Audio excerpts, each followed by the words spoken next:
Welcome back to Race to Office, the fourth and final session. Last time, the central event was the trial of Tritnos. He ended up receiving a 5-year exile, and that is where we left off. So we're going to pick up now very shortly after that sentence was handed down. Oddnos, the trial has concluded mere hours ago, but the proceedings of your son's exile are already in process.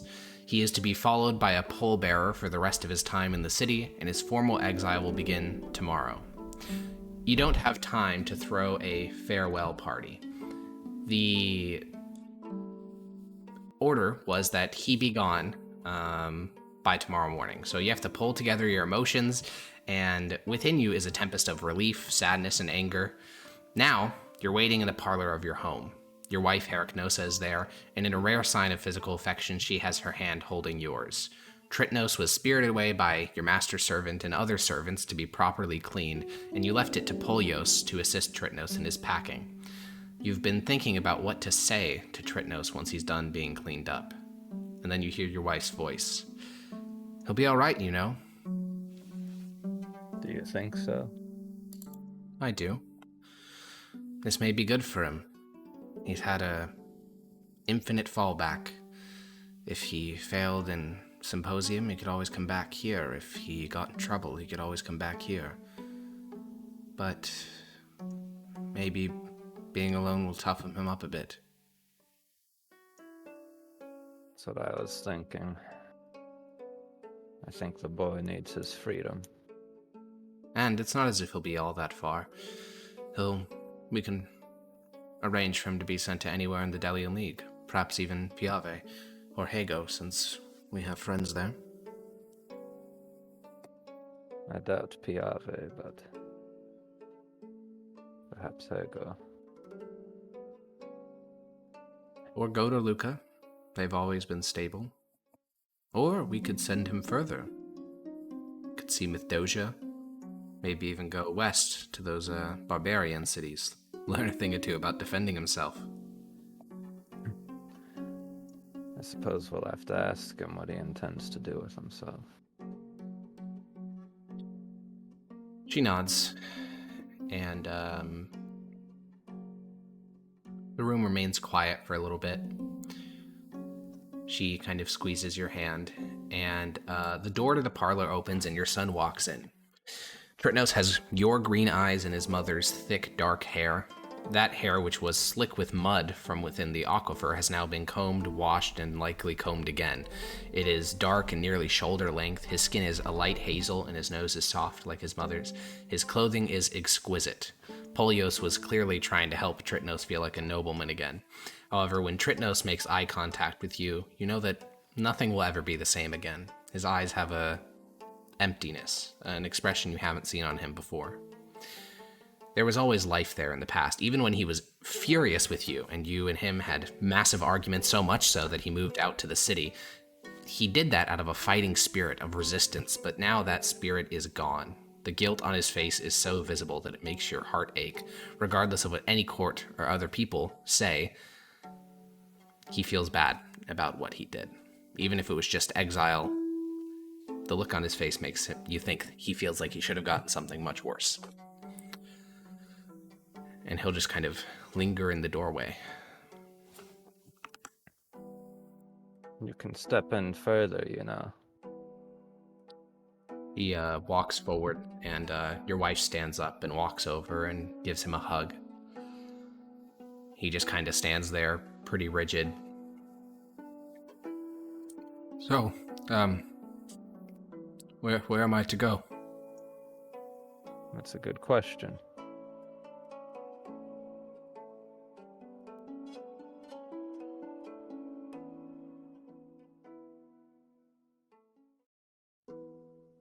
Your wife will pull out of the embrace and go back to sitting down next to you. Tritnos will ease down into a chair. He, normally he has a pretty, fixed posture, very proper looking, but he just fully sinks into the chair. Where do you want to go? I don't know. What do you want to do? I don't know.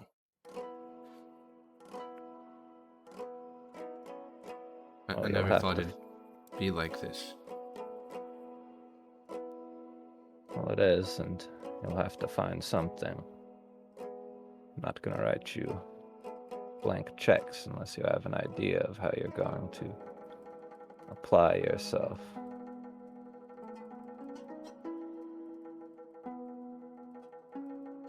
I don't particularly care what.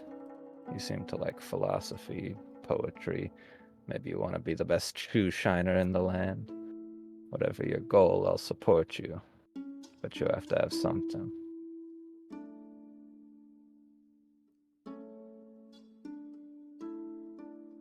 Britnos will look around the room.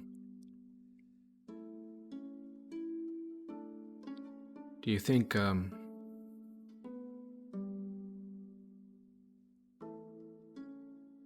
I did it intentionally? No.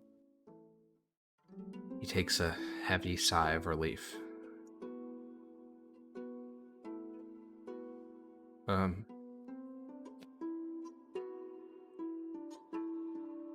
I suppose I could go study. Formally. Get a certificate or something. Study what? Philosophy? Maybe. Law.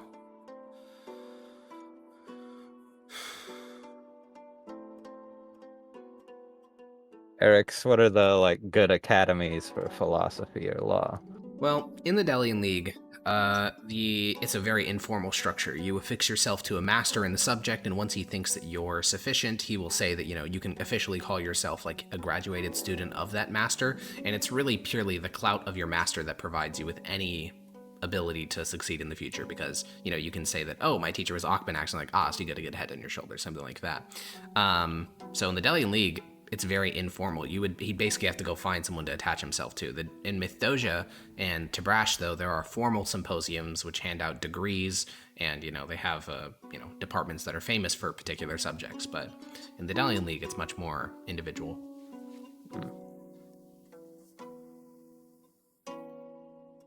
You don't have to make up your mind where now, but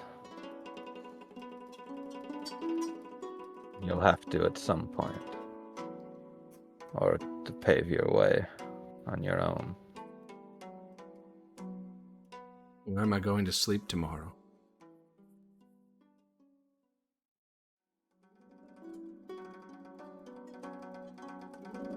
I'll just kind of look at him.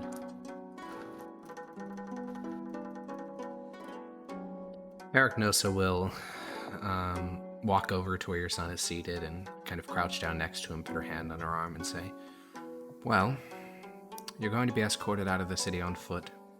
So that means Belza, Ekialdan, or Piave.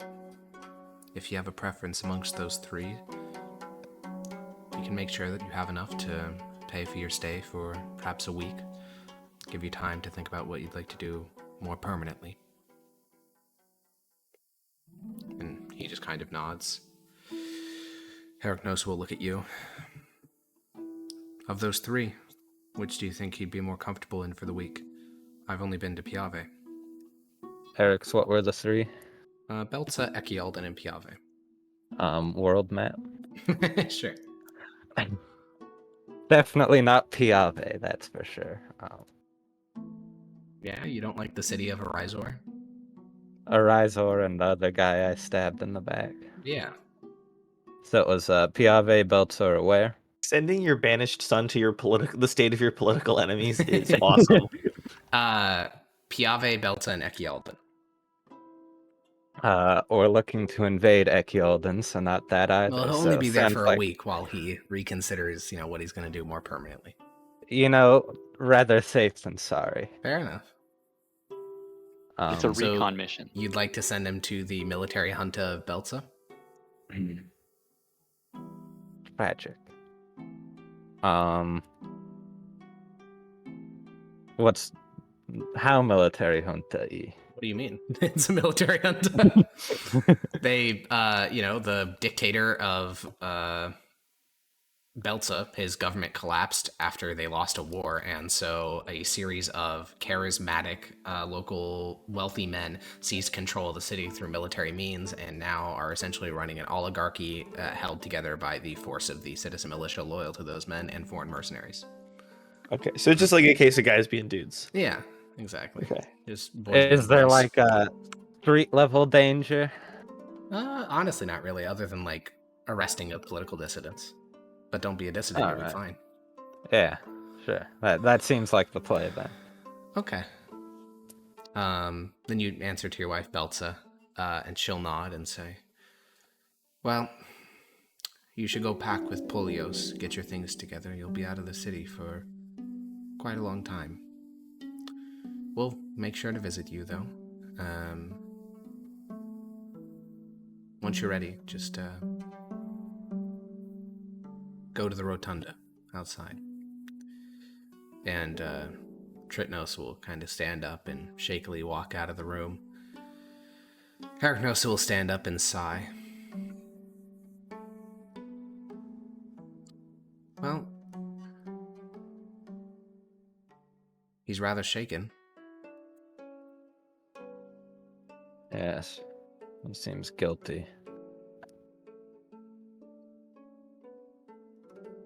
Since there's not time for a proper farewell ceremony to be put together, we'll probably be the only ones to get the chance to say goodbye to him. I reached out towards Aluznos, but he was at your great-uncle's house, so by the time he got here, Tritnos needs to already be moving towards Belza.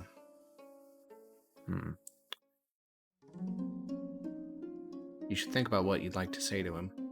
I'm sure that we'll visit him, but if your candidate for Stradigoid wins, you're going to be very busy with the war. Yes. I'll go make sure that him and Polios are getting everything. If he's to be gone for a while, he'll need lots of things.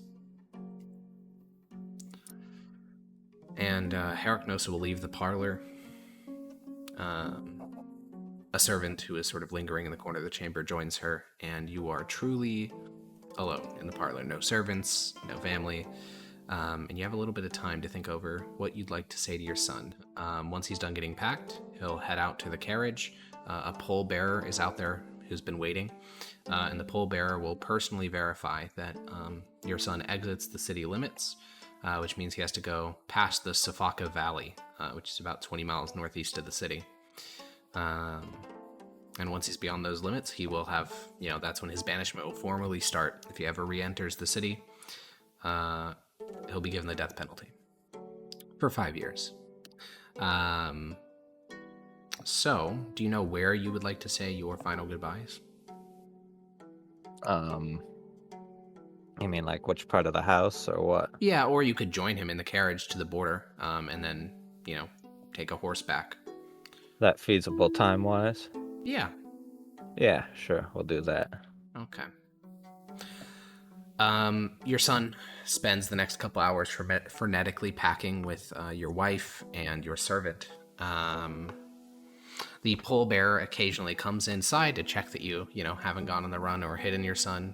And eventually, you get about 6 cases of luggage that you, your son, your wife, your servants all bring down to the central rotunda, which is where you have a carriage and 2 horses.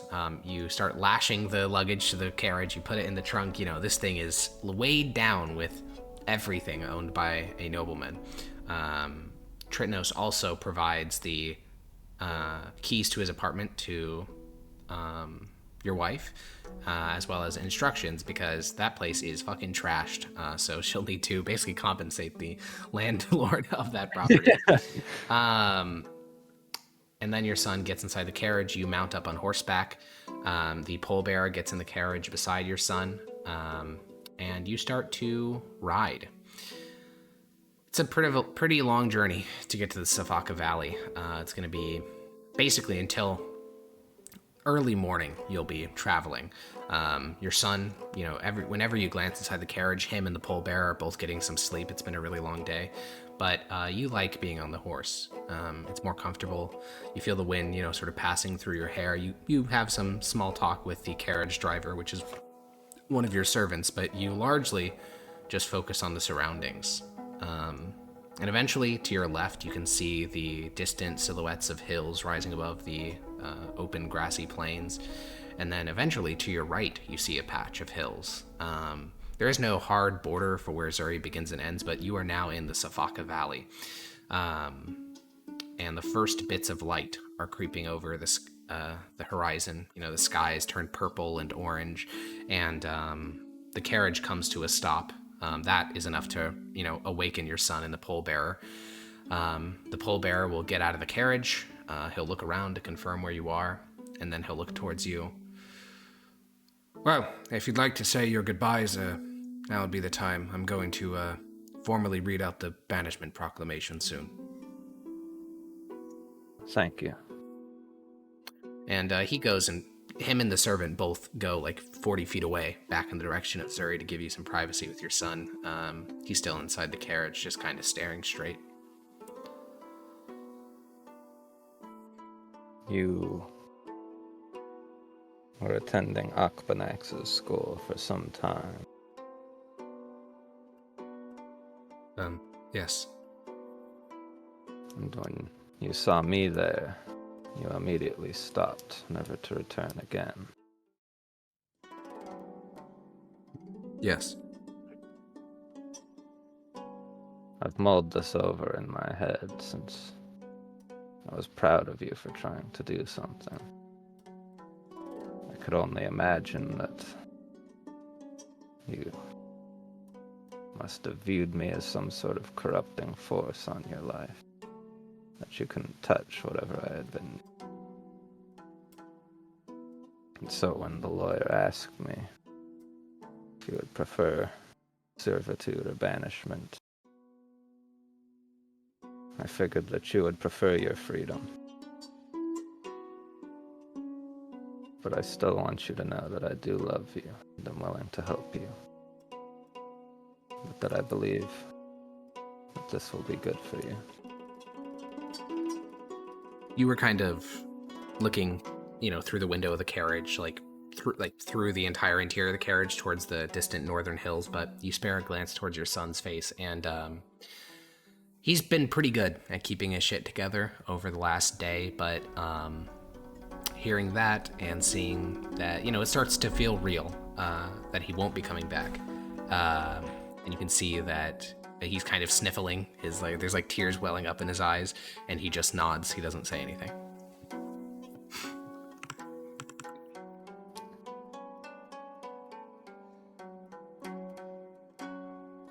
We'll be in contact and we'll visit you as best we can.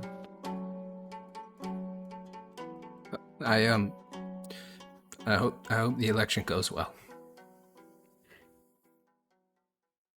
I hope you find your way. And he kind of, rubs his eyes and grabs a little strip of cloth from his overcoat and blows his nose. And then he climbs out of the carriage and gives you a hug. I'll hug him back and I'll whisper, don't let your guilt overwhelm you. You're a good boy. And he hugs you pretty tight. And you start to feel kind of like wetness on your chest. Like his face is warm, and he's crying into your shoulder. And he holds that for a while, long enough that you can see about 40 feet away, the pallbearer starts to tap his foot and kind of get a bit impatient. But your son's head is still buried in your shoulder.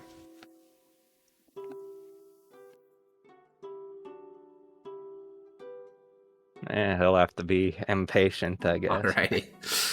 Eventually, your son's grip lessens.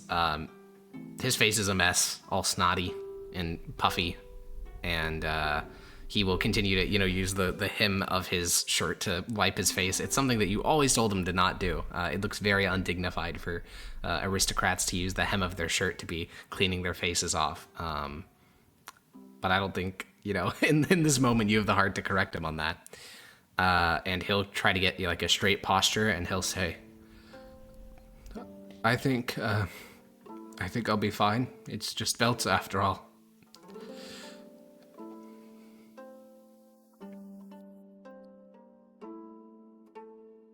And the pallbearer will walk over. He'll look at you and say, Well, any further reason to delay, or? I think it's time for him to get going. Alrighty. Well, on behalf of the Zurian people, I read the following statement. Tritnos of the clan of Chalmalaros is to be banished from Zuri and its surrounding settlements for a span of 5 years. If he returns within this time span, he is to be subject to immediate death penalty with the method of execution determined by the tribe of the Zurian people. He understands that this will be his punishment and that to return is instant death. That is all. Good luck. and the pallbearer will hop on the second horse that you brought with the carriage, and the two of you will begin to ride back. He'll be returning to your estate, returning your horse, and then walking to Zuri, so you and him ride in tandem. It's not very talkative. You don't know him. He's from the city, so he's an urban pallbearer, and he doesn't really know you. And as far as he's concerned, your son murdered someone and got away with it. So it's a very quiet ride as the two of you return to Zuri. And about it. with the conclusion of Tritnos' trial, there are 3 weeks before the tribal election. If your campaign hadn't been so wrapped up in its own protection, basically preventing yourself from falling apart, we probably would have had time for persuasion, but that's in the past now. And you lost 3 weeks of potential campaigning time. But now we got to look towards the future. The political machines and factions of the urban voters of Zuri are entirely unlike those in the rural area. Rurally, people can be separated into plains and hill, nobleman and peasant, politicians and swayed masses. The urban voter class is way more separated. They haven't been reified just by class, but also by ideology, social beliefs, and art is a huge one. There are thousands of people who kind of just vote on what the popular, opinion is at the time. The situation as it currently stands is thus. Your candidate for Strategoi, Midion, is not favored to win. Your competition are Mondus from the Demostasi candidate, Nidor from the Andrea Paralia, and finally Carmenos from the Eugeia Paralia. There's no such thing as a polling agency in Zuri. There's just general sentiment. And the general sentiment is that you are currently not going to win. So, with that kind of zoomed out perspective and taking a very liberal approach of time, what would we like to do regarding the campaign? So we have, you said 3 weeks. 3 weeks, yeah. So I think it's reasonable to spend 18 of those days on ghost hunting. That sounds about right, yeah. And then the last 3 days on Don't election forget stuff. Ben debating that guy again so he can Keep save in his mind, face. as much as we meme on it, timeline-wise, that actually takes up no time at all. It's an hour, but it's just that. But session time is actually more correct. important Yeah. Yeah. Well, we'll say that those things did happen off screen, and I did beat that guy's ass. Well, no, that could actually impact certain voting population. So, Yeah, but it did happen though. We were there. Come on. So, Yes. I guess, Jackson, I want to hand it off to you since you read the thing I dropped. What is the general strategy? So it seems like a good background thing to do is to use our absolute bans of cash to hire artists to sway opinions of the normies who listen to artists. I would 100% agree with that. However, that is not purely background. You will need to talk to some specific artists to convince you to take your money, basically. Don't we have 9? Let me at 'em. We just dump a bunch of money in. You can, but remember, if you just give money and say, hey, go make a show, there's no way to guarantee that at all aligns with your political goals. They just may make something that entirely opposes you. So you want to only give money to people are going to do stuff in your favor. Like Democritus, Okay. that's an easy. We don't even need to have that conversation. You guys have talked to him before. He's like, yeah, maybe I'd do it if I had a bunch of money. And now you can just dump money on him and say, go make something.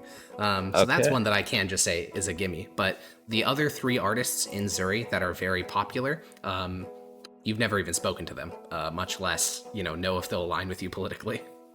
Okay, who are those 3? Those 3 would be Republius the playwright, Agathos the poet, and Thesos the rhetorician. Publius. I Can you put put them in the? You did. Look at that. Yeah, I know the types of things you guys want in chat. Long, proper nouns that have no grounding in previous conversations.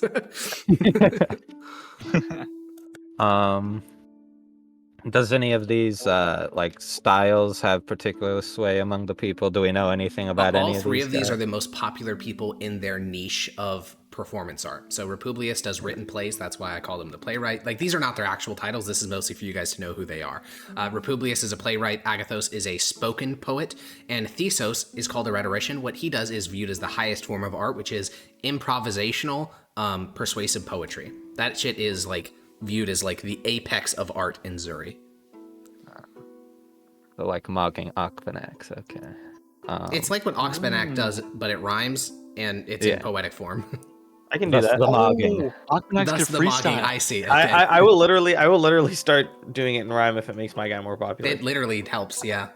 Okay, I'll if- just start doing that. I like didn't know that. I can Yeah, do if you that can deliver easily. a philosophical point with rhyme and like a poetry scheme underneath it, that goes hard. Yeah, they love that shit. Let's do some research into these guys, what they believe, what their past works have been about, do they sell out easily, etc. Okay. Yeah. Well, which of the 3 would we like to start with? We'll start with Republius. Okay, so Republius writes comedies. That's all he writes. He only writes comedies.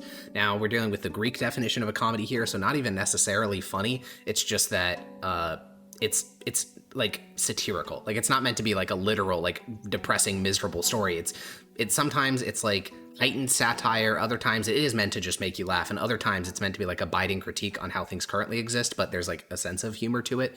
It's just it's a whole genre of theater. Most of his stuff is generally like populist, but not in like the political sense. More so, he just like shits on whatever he views as like the establishment. So he has plays making fun of the Money Changers Guild, comparing them to dragons. He has plays making fun of the Plains faction, comparing them to like bloodthirsty warmongers and people with horses for heads because they're so obsessed with them. And there's a whole play. It's a 1-act play that's basically about everyone in the Plains faction has a horse that they have sex with. Is basically the accusation of the play. And so it's basically anyone that is viewed as like a power figure gets a play. So I think we should be cautious about trying to arm twist this guy to sell out and more present maybe an opponent can't like use this as an opportunity to take out like an opponent or 2. An attack ad, yeah. That's such a funny way to just take a hit on someone's character. Yeah, I think we would go Yeah. for the guy who's the cousin of the current guy in charge. The Nepo baby, yeah. Nidor, right, Eric? Yeah. Yeah. I would probably just send you 2 and not show up myself. Yeah, we can do that. Let's hear the other 2 first. What Okay. their stick is. Agathos writes written poetry, which is actually looked down on a bit, mostly just because they have to write it out beforehand. But it's typically way more complex than spoken versions of it. Him in particular, he's very old. He's well into his 70s, and he's not originally from Zuri, which is why when he first came to the city, he had a ros as his suffix. The primary topics of his works are nature. So like boulders and things like that. Though in the last 5 years, he's taken a very hard stance against mines. So, like, I guess if he were to be political, he would be staunchly opposed to the Thanadil Mining Corporation and other things like that. Because if you go to like the Tepus Hills or the Thalassian Wilds and you look at the hillsides there, they are covered with mines, and like parts of them are collapsing from landslides. Just the immense mining efforts of Zuri have begun to fundamentally transform the terrain around it. And he's written a lot of poetry about how, the general implication is how horrible it is to deface the land like this. Yeah, and so that would probably piss off the Metals Guild, right? Yeah, I mean, their lifeblood is done by mining and smithing and things like that. Okay. And then Thesos. Thesos is kind of like a wild card, not in his beliefs. Those are pretty locked in. It's just that whether he'll actually do anything at all. you're a sponsor of arts, like you've paid for people in the past, like Democritus. So you know how hard it is to actually get an artist to make a thing on a consistent timeline. And Thesos is 1,000 times worse than other artists because you'll say, hey, here's a bunch of money, go make a thing. You have 2 weeks until it's due. And sometimes he just won't do anything. But then 6 months later, he'll like be like, yeah, I was thinking about this one topic for the last 6 months. And then he'll, talk on a particular topic. You'd think since it's improvisational, he could do it on a very short-term basis, but he'll spend months and months doing literally nothing and then produce, go speak in the Agora for like 6 days straight. So you have like 3 weeks until this election. So if he can do something, you can probably just point him at whatever you want. He's very unreliable in that sense, but he also may just not make anything at all. But what are his hard set beliefs? Well, Do we know? That's the thing. So previously he's done satire on the Goderlucan priesthood, but he's also talked about the importance of gods. He's satirized almost every religious faith in the city of Zuri, but says that he's very staunchly religious, but he won't answer on what religion he has. He believes that Zuri is hypocritical and that they're not as great as they think they are, but during 1274, he spoke for about 5 days in various poetic forms about how evil Malgatha is and how they need to be smited by the angels of God, which he thought the Zurian army was. So he's kind of weird, is the answer. And Malgatha is Piava, right? No. Malgatha is the kingdoms of Apar and Gladel that are now ruled by one guy. Yeah, who got smited by God. So the answer is he doesn't seem to have a consistent political ideology. He just got like feels, and then he supports those feels. All right. Me for real. Yeah, I think our best bet. Who are the front runners in the campaign? We should double check. Now these are vibes based. Yeah. But vibes based, Karmenos is seen as the most likely to win.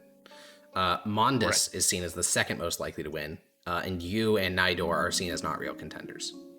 Okay, so Nidor might not be the best. What was Karmenos's deal? Let me scroll up and he's the journeyman politician. Oh yeah, we could get him to do an attack ad on him probably.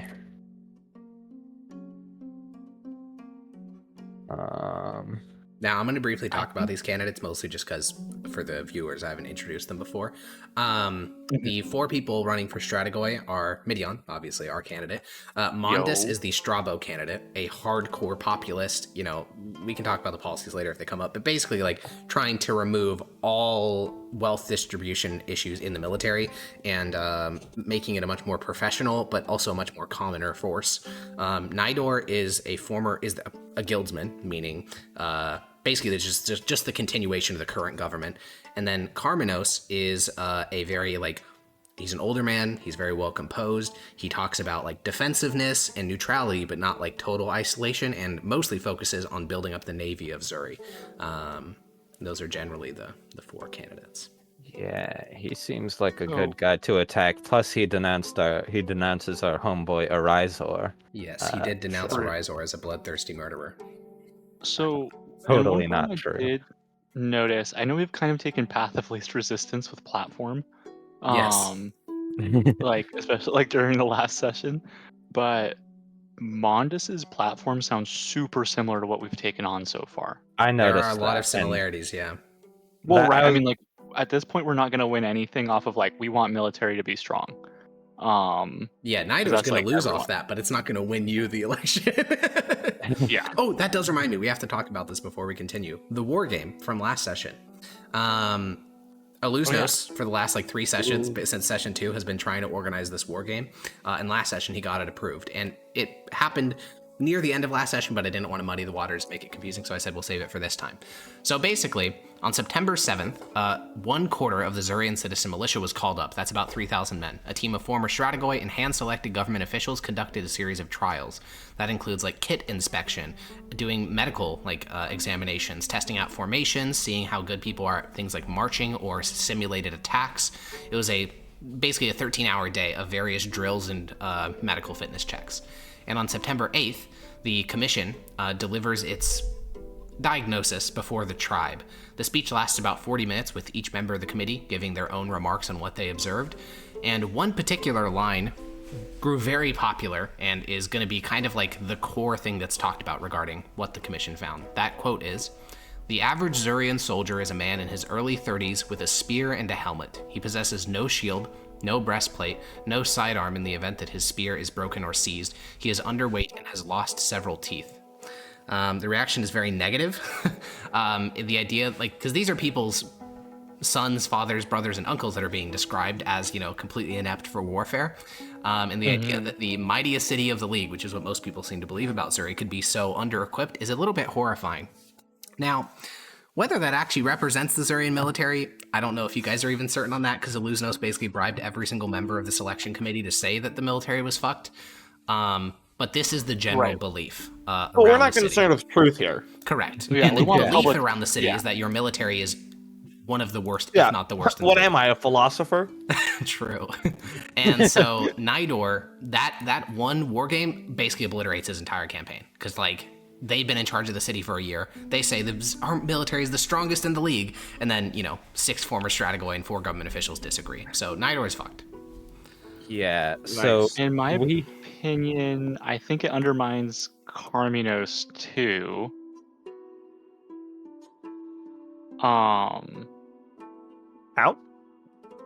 Because he talks about I'm looking at the prep thing. Like, he refers to modernization, but he also refers to what if we all got along and just didn't fight? He does say that, yeah. He does believe in neutrality. And I think we're gonna get if now we've also made a public showing in our city, and I think the how we spin is, there's going to be no neutral agreements being made with other cities when we're perceived as this weak. That's an angle you could definitely take when trying to convince people, yeah. that's a good angle. I think he's definitely the most established, but I guess I would say I Mondas. I certainly see the line where you can use this against him. I wouldn't say that it takes him out though. The other guy actually takes him. agree. Yeah, Yeah, the other guy I'm is saying actually. go for Yeah. Eric, this But, is like a first past the post election, right? Just whoever has the largest amount of votes. Kind of. It's first past the post with built-in runoff. So there's 4 candidates, assuming no one dies. There's 4 Instant candidates. runoff. Instant runoff. Assuming no and one dies, you say. The person, if anyone gets 51% or more in the first round of voting, they win. However, which is unlikely to happen, it almost never happens. So then they do a second runoff, but now the person with the least votes is taken out of the running. Okay. So that'll probably be Nidor. And then for the next round, they take out the next lowest, and then obviously when there's only 2, someone has to get over 51%. But that system, and this is kind of that disadvantages you, because Nidor's fucked. Everyone, it seems to be almost guaranteed he's going to be in last place, which would mean that in the 3-way vote, your competition would be Carminos and Mondis, and in a runoff, it seems, at the moment, at least, you're the least popular of those 3 by quite a margin. So you would probably get eliminated there, and then it would be those 2 going against each other. So Yeah, just roughly, we would need to jump from where we are now, which is maybe 5 to 10% of the vote. We would need to find a way to get to at least 34. Maybe you just need to be above Mondis or Carminos, because if it becomes a runoff between you and Mondis, that's an interesting competition. Or you and Carminos, that's interesting. The problem is that you and Mondis, like you said, are largely targeting the exact same groups of people, and one of you, depending on who wins, one of you is acting as the spoiler effect against the other to prevent them from progressing forward. Yeah, I'd say us going against Carminos in a 1v1 is a lot more advantageous than Mondis, because we could just eat the populists. So yeah, that would be But the then- goal. So the angle is, if we keep running off, then we want the final. I was gonna say final boss, but final person be Mondis, or do we want the final person to be Carminos? I think Carminos. I'm willing to hear different takes. Who do we think would be weaker in debate? Actually, Alex, is it an instant runoff, or is there time for It more is debate instant. between the elections? There's no debates on the day of the tribal election. Are there Okay. debates at all? No, you make a 2-minute opening speech at the very start of the vote for the position, that being, Stratagoy in this case. Then vote is held, instant runoff, and then it's done. Okay. I'm more concerned about Carminos in a debate, just off of experience. Eric, you just said there are no debates? Correct. It's a 2-minute speech. That's it. Okay. Oh, I think we need to focus Mondis, because Nidor will go out in the first round. Then if we can just get slightly more populist votes in the second round, we'll be able to eat the whole populist like a body in the third round. Oh, wait, that's actually kind of goated. Yeah. Wait a second. Something else you may that's want to wrong. consider is that the Metals Guild are typically the most loyal to the Guildsman platform. So you could also, since Nidor is a sinking ship, you could also try to get them. Mostly for the runoff rounds of voting, not for the first round. They probably wouldn't betray him then. But after that, assuming that There's Nidor stays in last place. Is it Nidor that's anti-mining? No. The anti-mining guy is a artist, Thesos the Rhetorician. Oh, He's that's not right, one of that's the right, that's candidates. Yeah. What are attacks on Mondus we could do? We could call him a LARPer because he was born with the name Deuce and now is pretending to be a laborer, whereas you are.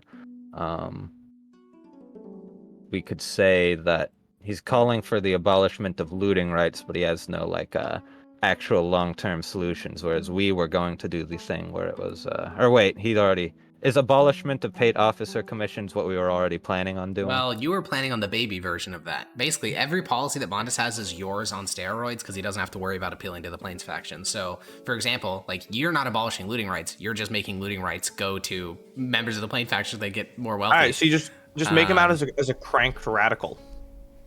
Yeah, and then for officer things, you guys decide. Zenotis and you agreed that you would make a commission, a democratically elected commission that selects officers. So yours is through voting. He doesn't actually propose how to figure out officers. He just says the current system is destroyed. So he doesn't give solutions. He just gives tear downs of the current system. Okay, so he has no solutions.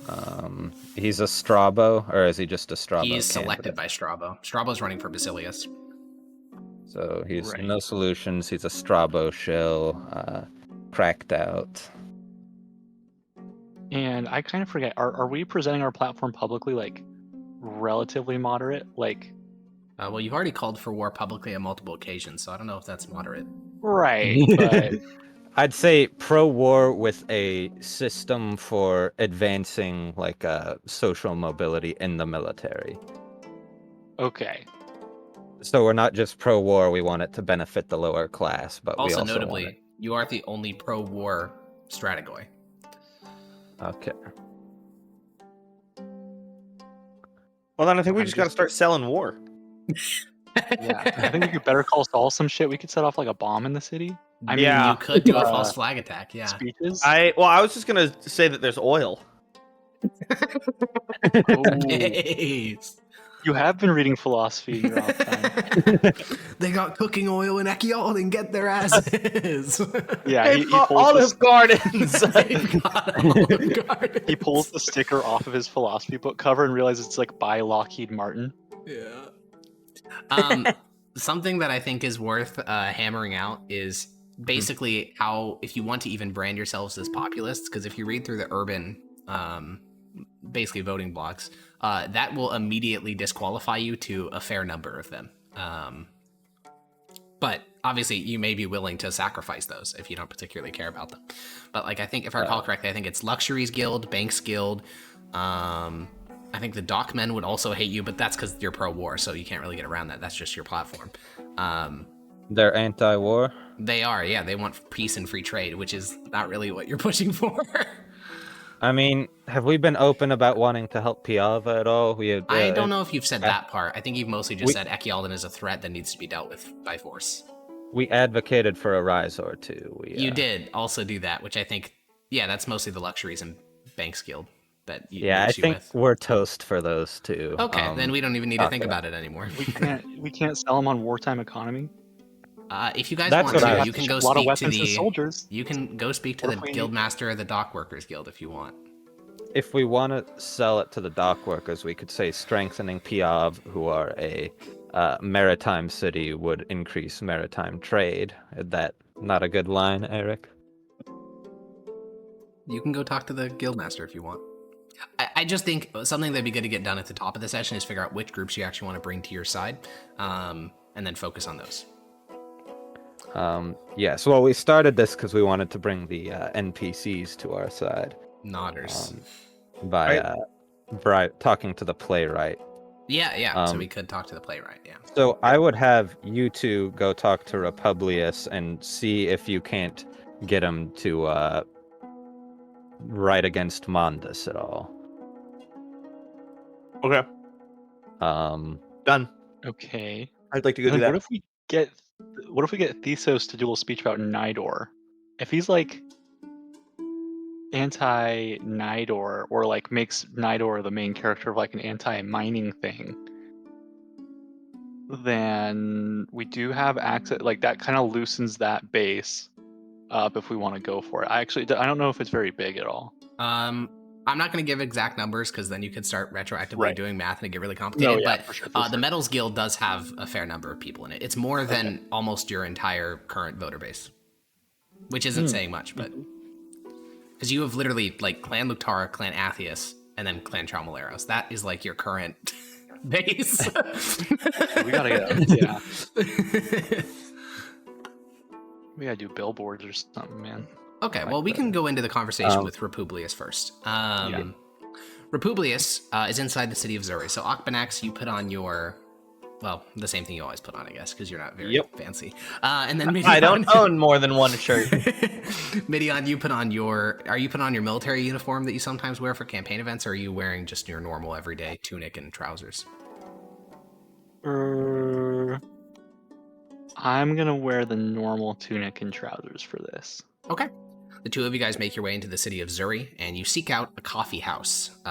These are gathering points for playwrights and the like, sometimes beer houses as well, but coffee houses have been getting very popular in the last couple years.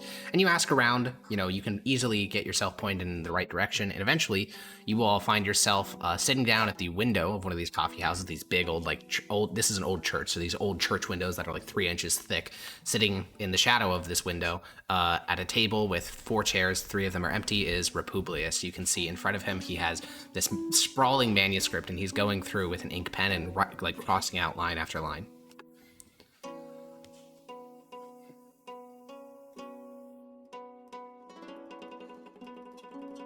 Excuse me. He'll glance up. Yes? Republius, is it? Yes? Do you have a moment? Oh, sure, I guess. And he'll push together, the stack of his manuscript into one big one and, dry his ink pen and kind of tilt his chair slightly to face you. Sorry to drop in. My name is Akbanax. I'm a philosopher in the city. Might have heard of me. Can't say I have, but it's a pleasure to meet you. Oh, well. We, my associate here and I were wondering if we could hire you to write a play. Oh, sure. What about? Are you familiar with a man named Mondus? He's running for something.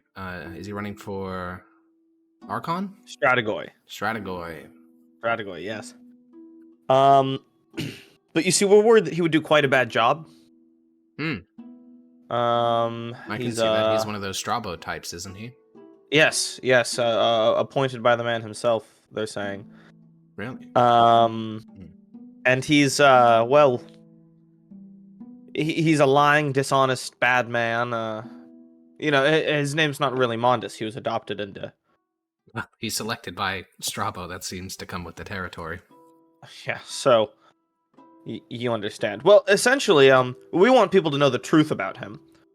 And we think that a play is a good way to communicate truths of the world, of course. And so we were hoping to be able to fund. But I'm no playwright. I'm just a. And you're not expecting philosopher. any sort of editorial discretion, correct? Well, I mean, I don't think I would need any, right? It seems like we're at an understanding about this guy. He raises an eyebrow. So are you? I mean, I'm gonna look over. Midian came with me, yeah? Yeah. Yeah, Okay. I can look over at Midian. He'll also look at you. They're both staring at you, Midian. Professional I mean- rhetorician. I mean, we both respect you deeply as an artist, but Really? What's your favorite play? we might be interested in seeing an advanced draft. History check. Have I seen any of his plays? Fuck, you may have. Roll a history check. Midian would have been fucked if he said that, because he's definitely not. Bro's been in the fields. But there's a solid chance you have. Probably a DC 10. Uh-oh. Uh-oh. Oh, You've never seen a play. no. Comedies are beneath you. Damn it. I can't recall. He nods and says, okay, well, continue. He is smiling now. Well, I mean, but we would. I don't know what you think, Akpanax, but if you were willing to show us an advanced draft of the script, we might be interested. Is that mandatory for the funds?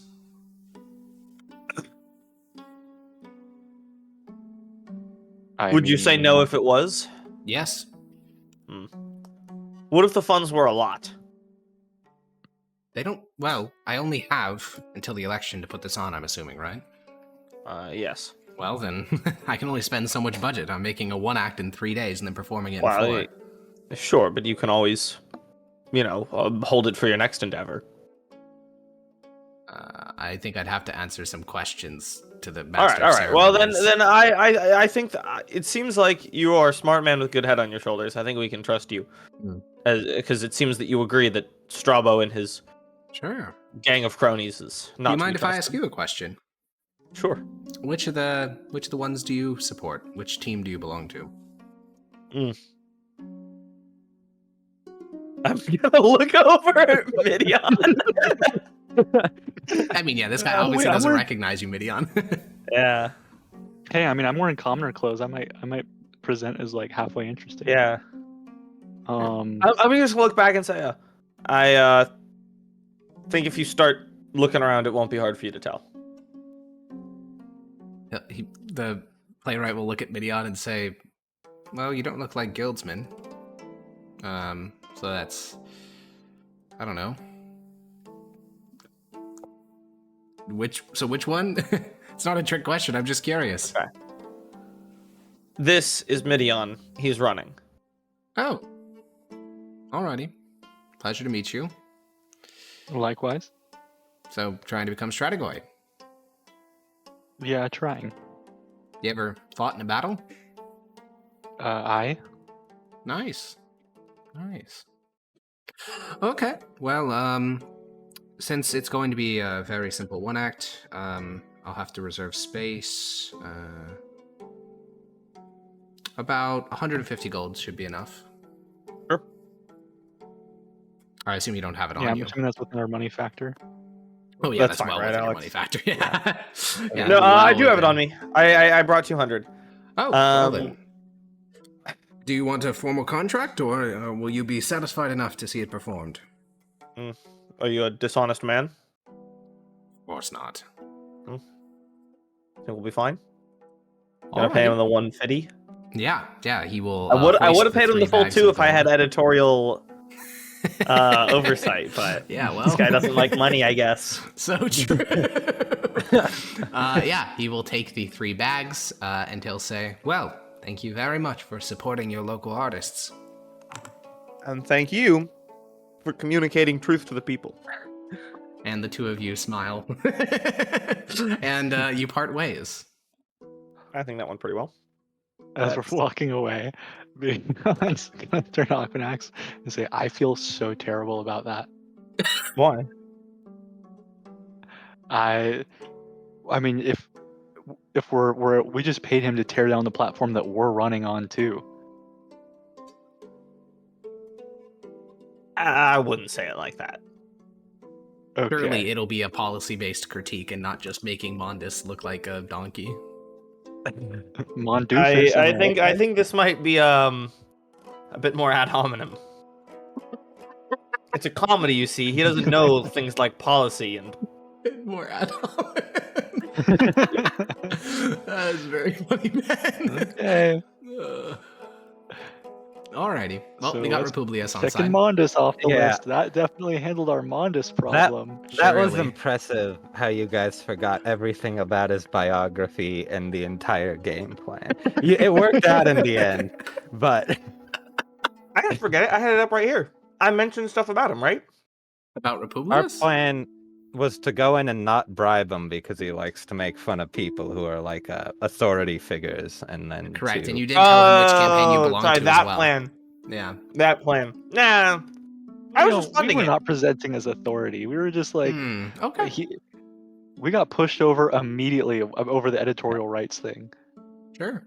Okay. Yeah, it's not. Yeah, Thankfully, we right? don't have a Right, Alex? contract to hold him to. Yeah. Anyways. Yeah.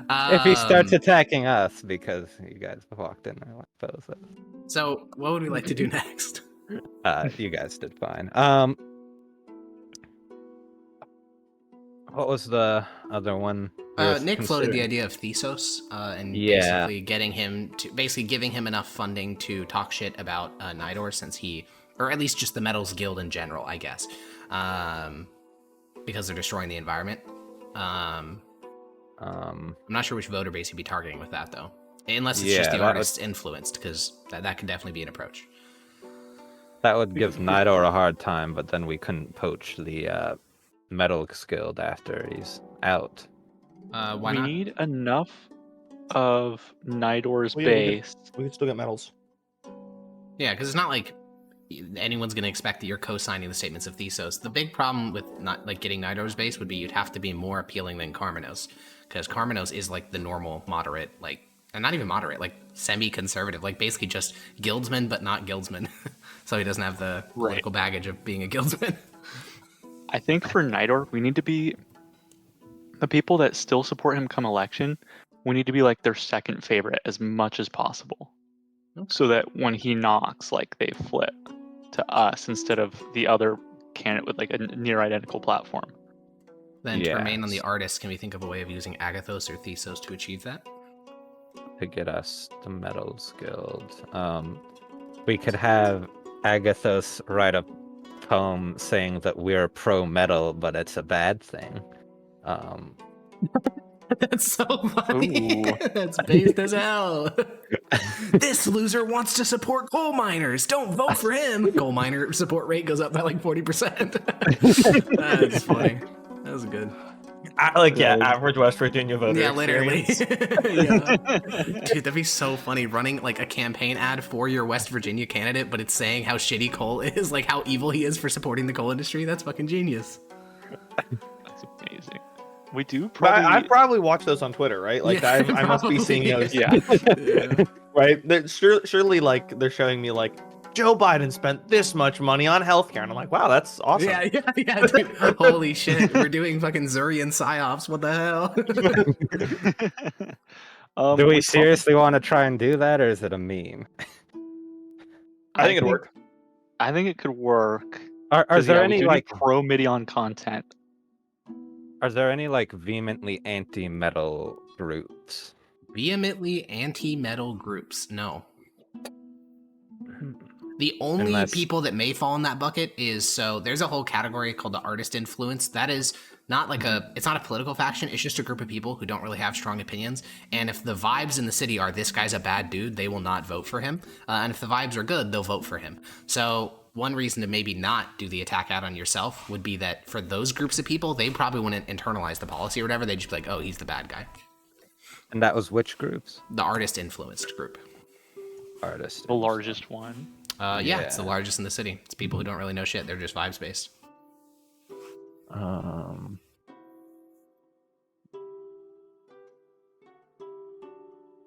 love democracy.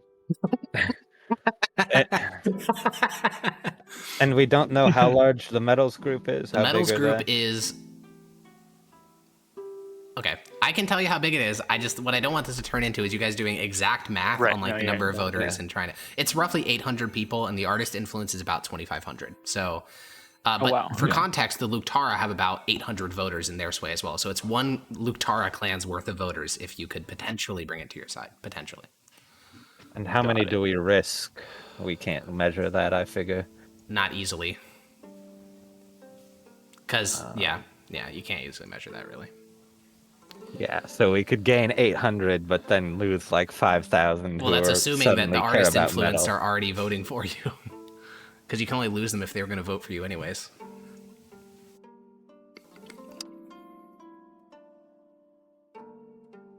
I don't know. It's what groups you want to target. Yeah, I suppose in that sense we should talk to Metals and Dockman first. Okay. Which groups are like hard set in who they're gonna vote for? Do we So have any Metals sense of Guild that? has for basically your entire lifetime, so for all 3 of your lifetimes, Metals Guild has almost always voted for the Guildsman candidate in the first round of voting. They don't win most of the time. They lose most of the time, in fact. But they always vote for a Guildsman candidate, or at least someone who like is pro-guilds. The only other group that seems to be pretty locked in is the Hills faction is locked in to Mondus. Those are the only 2 like hard, guaranteed, like it's not even, it's pretty locked. Sorry, which faction's locked into Mondus? Hills faction. Hills. Okay, thank you. Alex, my connection in the guilds, the guy that asks me about chairs. Correct. Yeah. Is he a big dog or anything, or is he just a guildsman? He is. I would not say he's a big dog in the sense that he can turn his whole party platform, but he could definitely get you meetings with those people. Okay, I think we go talk to them. We've gotten in. Yeah, he's a member of the Woods Guild, which is the largest guild faction. It's almost as big as all the other ones combined. Oh my gosh. Cool. So I say we start there. I think that Jackson and I could go and do that. Just talk to your guy and get a feel for the Woods Guild. Yeah, and then if it seems like we should take it further, then we can go up a step and he can send us to, Yeah, because keep in mind, he got you a meeting with the Archon, Ben, in like less than an hour. So because the guilds is so powerful at the moment, he kind of has insane amount of political clout. Yeah. Despite being just a random guy. That makes chairs. Yeah, that makes chairs. Yeah. Okay, yeah. So we want Odnos and Akbanax to go do that? Just this guy, yeah. We might bring Midian to like meeting with the higher ups. Yeah, one of these days. Unsupervised Midian meeting the Dockman. Monka S. One of these days, Akbanax, as you head out to the courtyard, you find Midor there. Oh, sorry, again. Nice. Do you want to? Are you gonna talk to him first and then have Odnos come here? What's the logistics? No, I'll talk to him while he's here. Okay. Midor. Akbanax, I'm sorry I haven't been around. I've been busy these last couple of days. Lots of chairs for the higher-ups at the election day. Oh, sure, no worries. I'm always here, so it's all the same to me when I'm happier. What I mean to say. I also noticed the courtyard's a bit more lively. Some of your students were gone for a while. But they're back now, that's nice. Yeah, it's travel and whatnot. People come and go, but it's it's good days. So, did you come with any particular question today, or just hoping to hear the lecture? Well, I suppose it's not so much a philosophy question, but you don't have any children, do you? I don't. My daughter, she's fallen in love with the man, and she wants to marry him. But, well, I could get quite a sizable dowry by marrying her to another member of my guild, but I don't think she'd really love him. I mean, it'd be political in nature. But if she marries this man she loves, he's just a carpenter. He has nothing. I'm just not really sure what to do. Alex, this guy's a carpenter, right? Yeah. Okay. Well, how big of a dowry? Oh, well, it'd have to be negotiated, but I suspect somewhere in the realm of a couple thousand gold. Wow. And how much do you make from your chair making business? Well, If you don't count materials, I make quite a lot, but after that, and after I pay my apprentices, and after I pay for my, children and all that, only a couple hundred gold a year. 100 gold a year. And if you had a few thousand gold, what would you spend it on? Retirement. You couldn't retire now. Well, I could, but, well, my family, my children, they're always finding something else for me to spend money on. You know, symposium, education, or donating to a church, or having... I already have 8 grandkids. It's just so expensive. But if I had that much, I could have my lovely retirement, me and my wife on the beaches at Malukia, and I could still pay for all the expenses that may come up in coming years. You see right there, you've already said that the reason that you keep working is because you want to buy things that your children asked you for. You're keeping their interests in mind first. So why would it be any different when it comes to who your daughter wished to marry? I suppose it just feels like I have multiple children, and that if she was willing to make this sacrifice, everyone could be provided for. That's quite the burden to put on one of your own daughters. For her, the rest of her whole life to be less happy than it could have been. Just so that, the other 7 of them can buy more things that they're asking you to buy? Yeah, just about.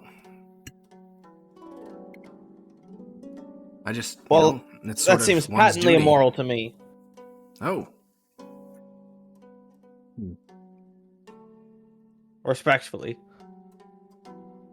I don't see how their lives are improved by donating to the theater on any kind of magnitude comparable to having to marry a man that you don't love.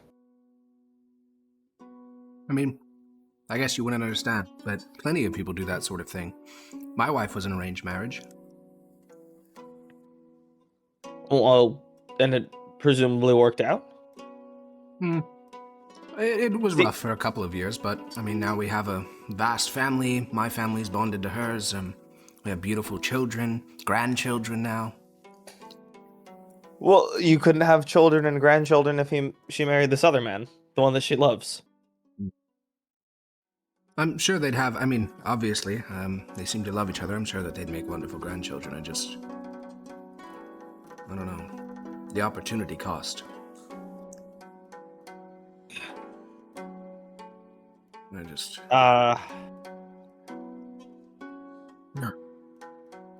I suppose you're right, though. It's quite a burden. You already have, you make more money in a day than I make in most years. And I assure you... you don't want money. Yes, and I tell you, it makes me no less happy not having it. I don't think that if you got 3,000 gold that your life would be tangibly different, but I assure you that your daughter's would be worse.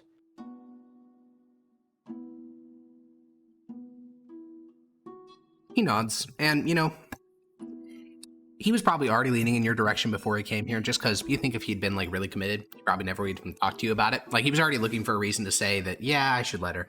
But he nods a bit, and he says, it would be rough for the first couple years, for certain. If she went with the arranged one. Did you have somebody lined up? Roughly, yes. Goodness. The guildmaster of the Carpenters Guild, he has a son about the right age. It would just be getting the terms of the contract worked out. Wow. Well, I would not recommend that. I do have a favor to ask you, actually. Oh, well, of course.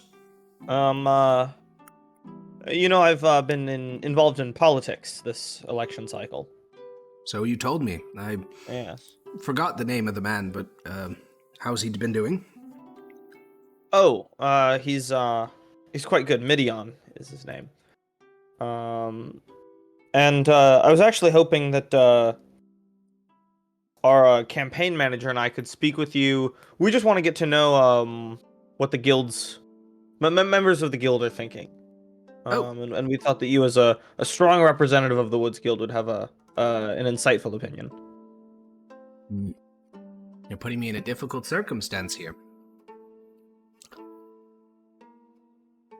Why is that?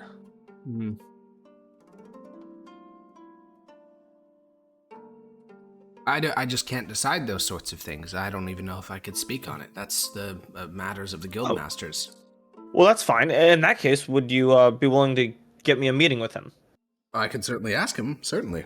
Okay, well, then that would be good. If you're uncomfortable speaking, I don't wish to make you do anything you don't want to. All right, well, with this campaign manager of yours, will he be here? I get lunch with the guildmaster, so I could speak to him then, be here around an hour later. No, very good. So I'd see you then at when, noon? An hour afternoon. One. Yes. Good. I'll see you then. He sits up and he stretches a bit. And he says, and while I'm doing you favors, you still don't need anything else? Maybe a nice tea set and some imported tea or... No, I don't need any tea. Thank you, though. Alrighty then. And he'll begin his waddling walk to work. And, you can go Crazy fetch... philosophical question for him to come in with. Can I sell my daughter? Listen, it's very normal. Yeah, you go and fetch Odnos, and the two of you are back at your courtyard. You go through your morning lectures with your students. Almost everyone's back. The only person that's not present is obviously Tridion, or Tritnos, and he will not be present ever again, probably. At least not in the next 5 years. But the rest of your students are there: Eluzor, Priamnos, Charnax, etc., etc. And you have a fun morning lecture. Charnax even does a little guest lecturing on theology that she covered while in the city of Godarluka, mostly relating to the built-in contradictions of the Hellion religion, which I'm sure that you would get a kick out of since you're not that.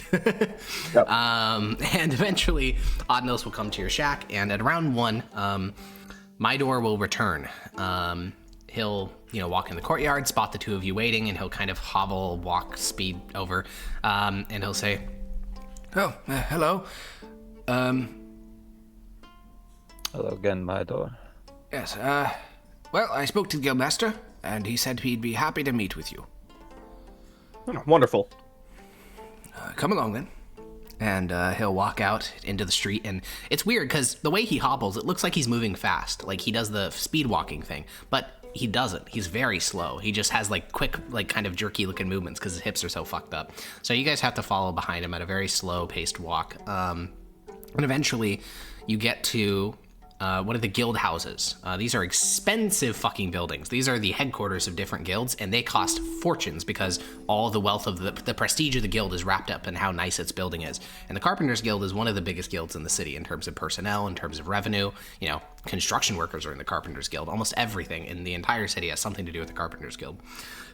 So it's quite fancy. You guys are led to the lobby, then you climb a set of stairs, and eventually you find yourselves sitting in the office, a very beautiful wooden interior, gorgeous carvings, mixture of religious and historical imagery, and this feels like you're going into the office of the Archon of Zuri. It's nicer than some former offices you've been into. This is probably one of the nicest rooms you've ever been in. It looks more expensive than anything in Odnos' house. You sit down in 2 plush chairs, and as you do so, Mydor will give a smile and say, "What do you think about those Arkpanax? Is it comfortable?" Yes, absolutely. Yes, of course, but Arkpanax, is it comfortable? I'd say so. Good. Well, anyways, the guildmaster will be in a moment. Did you make this? I did.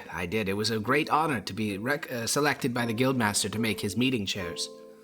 Ah. I didn't make the upholstery. That was one of my colleagues, but the frame of the chair, those beautiful wooden armrests that you get, those are there, made to the contour of the human arm. Wow. It's very nice. High backed as well to keep your posture good. I lift up my arm and kind of look at it to the side. I'm trying to figure out what he means by that. My arm is straight. I don't know what he means by contour. You notice there's a slight, there's this very subtle, curving inward movement along the interior. So, it seems to suspect that like the left side of your arm is a little bit fatter than the right side, which doesn't seem to be true for you or most humans. But then you look at Midor and you notice that the left-hand side of his bicep, or like I guess it's not really bicep, it's his forearm. The left-hand side of his forearm is much more muscular than the right side. That's very funny. And Midor will leave, and a couple of minutes later, another man will enter. He's tall, broad-chested. He has incredibly fancy garments. There is like gold lining on his clothing. You've probably only seen a couple people in your life that have that sort of level of wealth. Even for you, Oddnose, he looks like one of the tyrants of Hago in terms of the wealth of the clothing he's wearing. He has several coin purses at his waist, which are jingling, and he will sit down in the chair across from you. He has a big beard with streaks of like brown and white and gray running through it. It seems to be dyed in some strange manner. That's not like a default hair configuration. And he'll say, Well, welcome to the Carpentries Guild. Midor said that you represent one of the campaigns for Strategoi. Yes, that of Midian. Midian. Oh, he's the soldier from the Nuin War. Yes. All right. Well, what is it you'd like to discuss? Well, we wanted to know what the interests of the Woods Guilds are this coming election regards the campaign for Strategoi. Well, primarily we'd like to see it that the members of our guild are able to lift themselves up, gain officer positions, looting rights, things like that. So, at the moment, I'm sure you can imagine who that inclines us towards. Yes, Mundus, I would imagine. I will mention that we've already made plans to allow for social mobility in the military. And what of looting rights? Eric, we haven't adjusted that at all, right? Yeah. nope. And we probably couldn't because we sold it out to the Deem election, didn't we? Correct, and you promised it to the other Plains faction guys, Athias and Luktara. We have no plans to adjust the system of looting rights. We're looking to create a more social mobility-focused platform. Well, I'm not sure what to say. You know our interests. At the moment, it seems as if Mondos represents them better.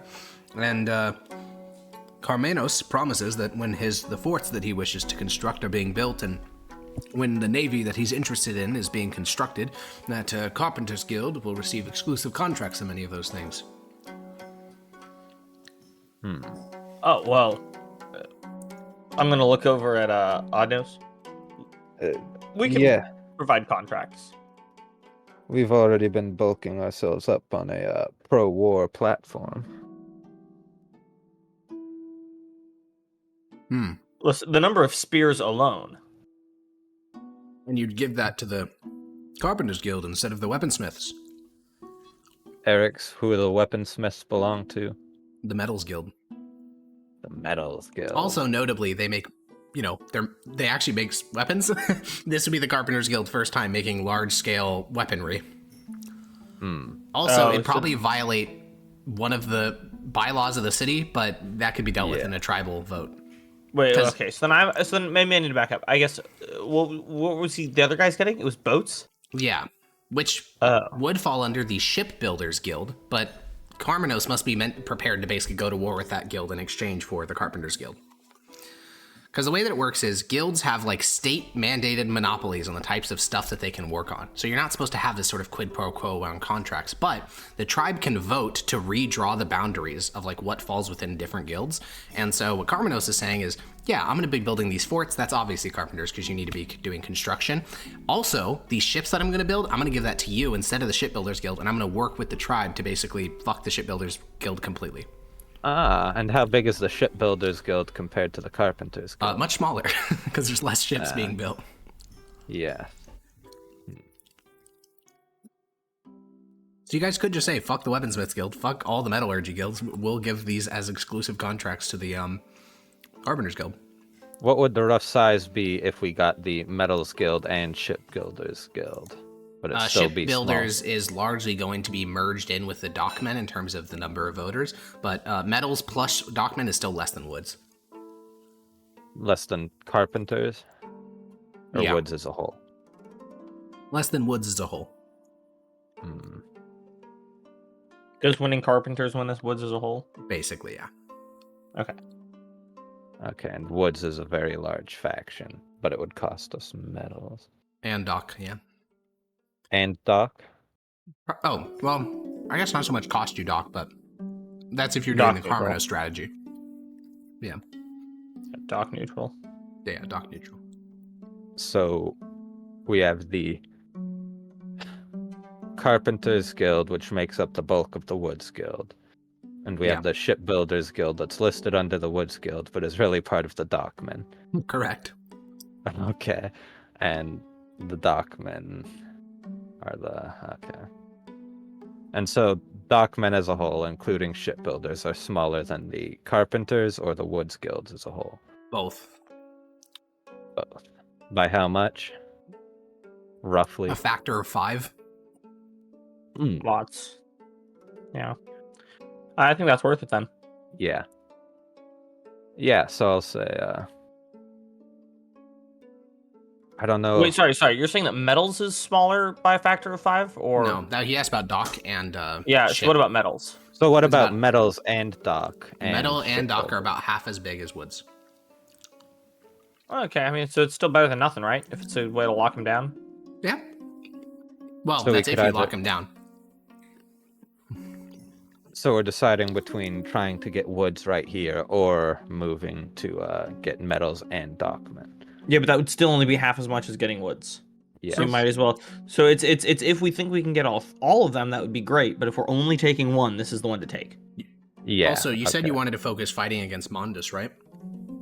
Yes. Yeah. Well, then he this just would be- admitted to you, word like he just said he was Yeah. voting for Mondus. Yeah. So Yeah. this would be taking votes directly away from Mondos. Okay. And he was asking for what exactly he wanted.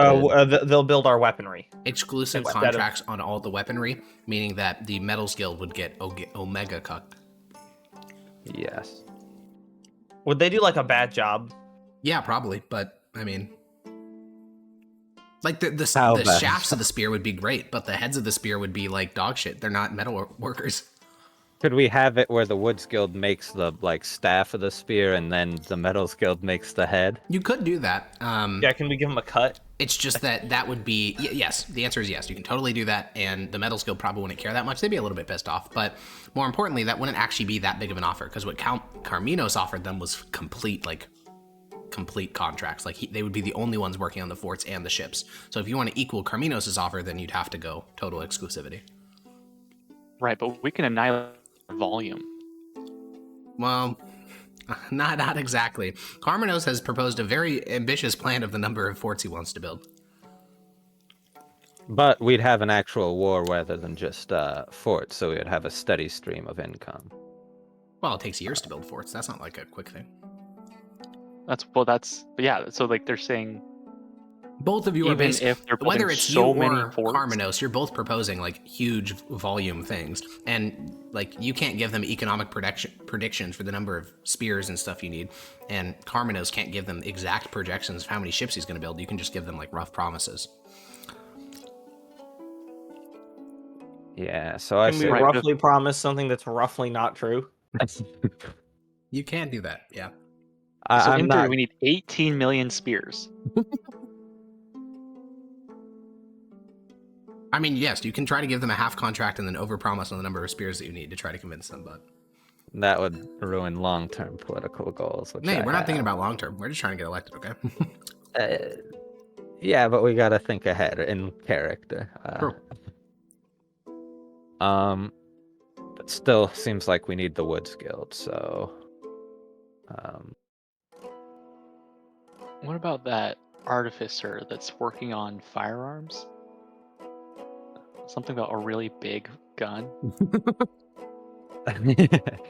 Unfortunately. yeah. They're not very big in the Delian League. Tragic. So I'm gonna audible and tell the Woods Guild guy that we're happy with that contract for giving them the spears. Wow. An exclusive one. Yes. As best we can provide. So just to be clear, exclusive contract on spears, for the war effort, if we go to war. And When we what go to exactly war. do you want to do around officer selection? What's your pitch? Eric's, what did we promise the one guy, our funder? To democratize it. That's right. Our current commitment is to democratize the officer position. And you don't intend to change looting rights at all? No.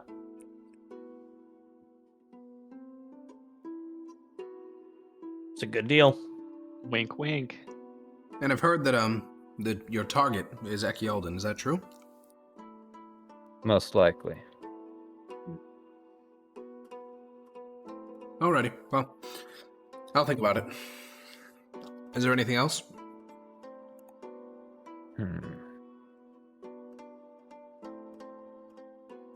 Akbanex, can you think of anything? I guess if it's not too forward to ask, what is there to think about? I think we clearly have a better deal. I'm not going to make a hard commitment until election day. People may offer me more things in the meantime, and I don't want you to feel as if you've been backstabbed. Fair enough. If somebody does do that, let us know. He nods. He'd probably be thrilled to do that, because then it'd be a bidding war for his votes. Yep. And I don't want to not get invited to the bidding war if there's going to be one. Well, you guys leave the office.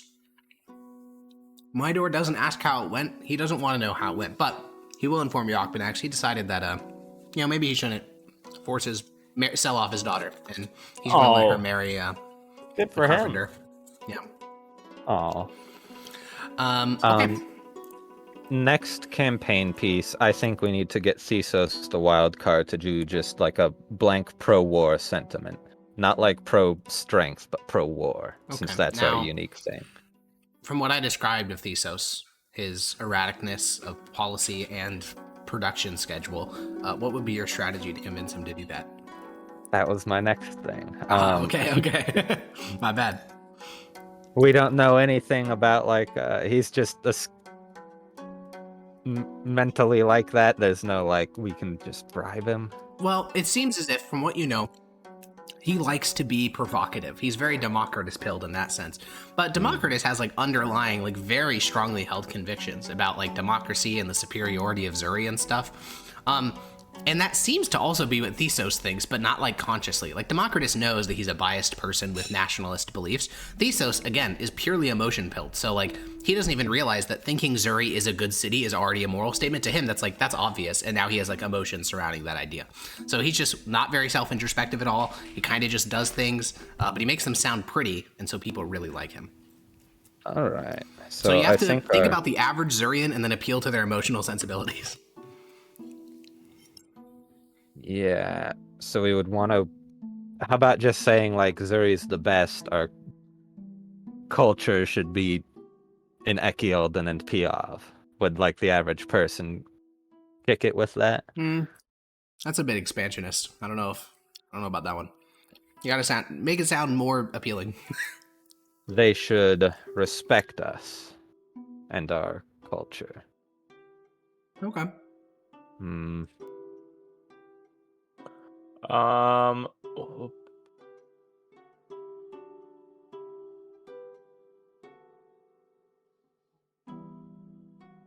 I guess I don't really know much about the Zurian public and what their emotions are. I don't know what their cultural climate is. Yeah. It is acceptable to be pro-democracy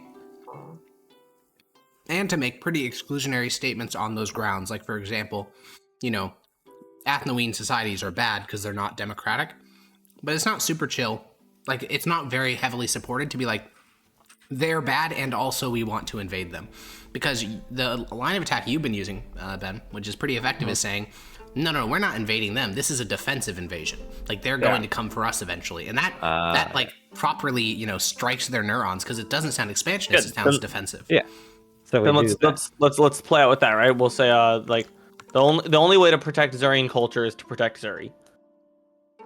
And that means to take an active stance in foreign policy. Yeah.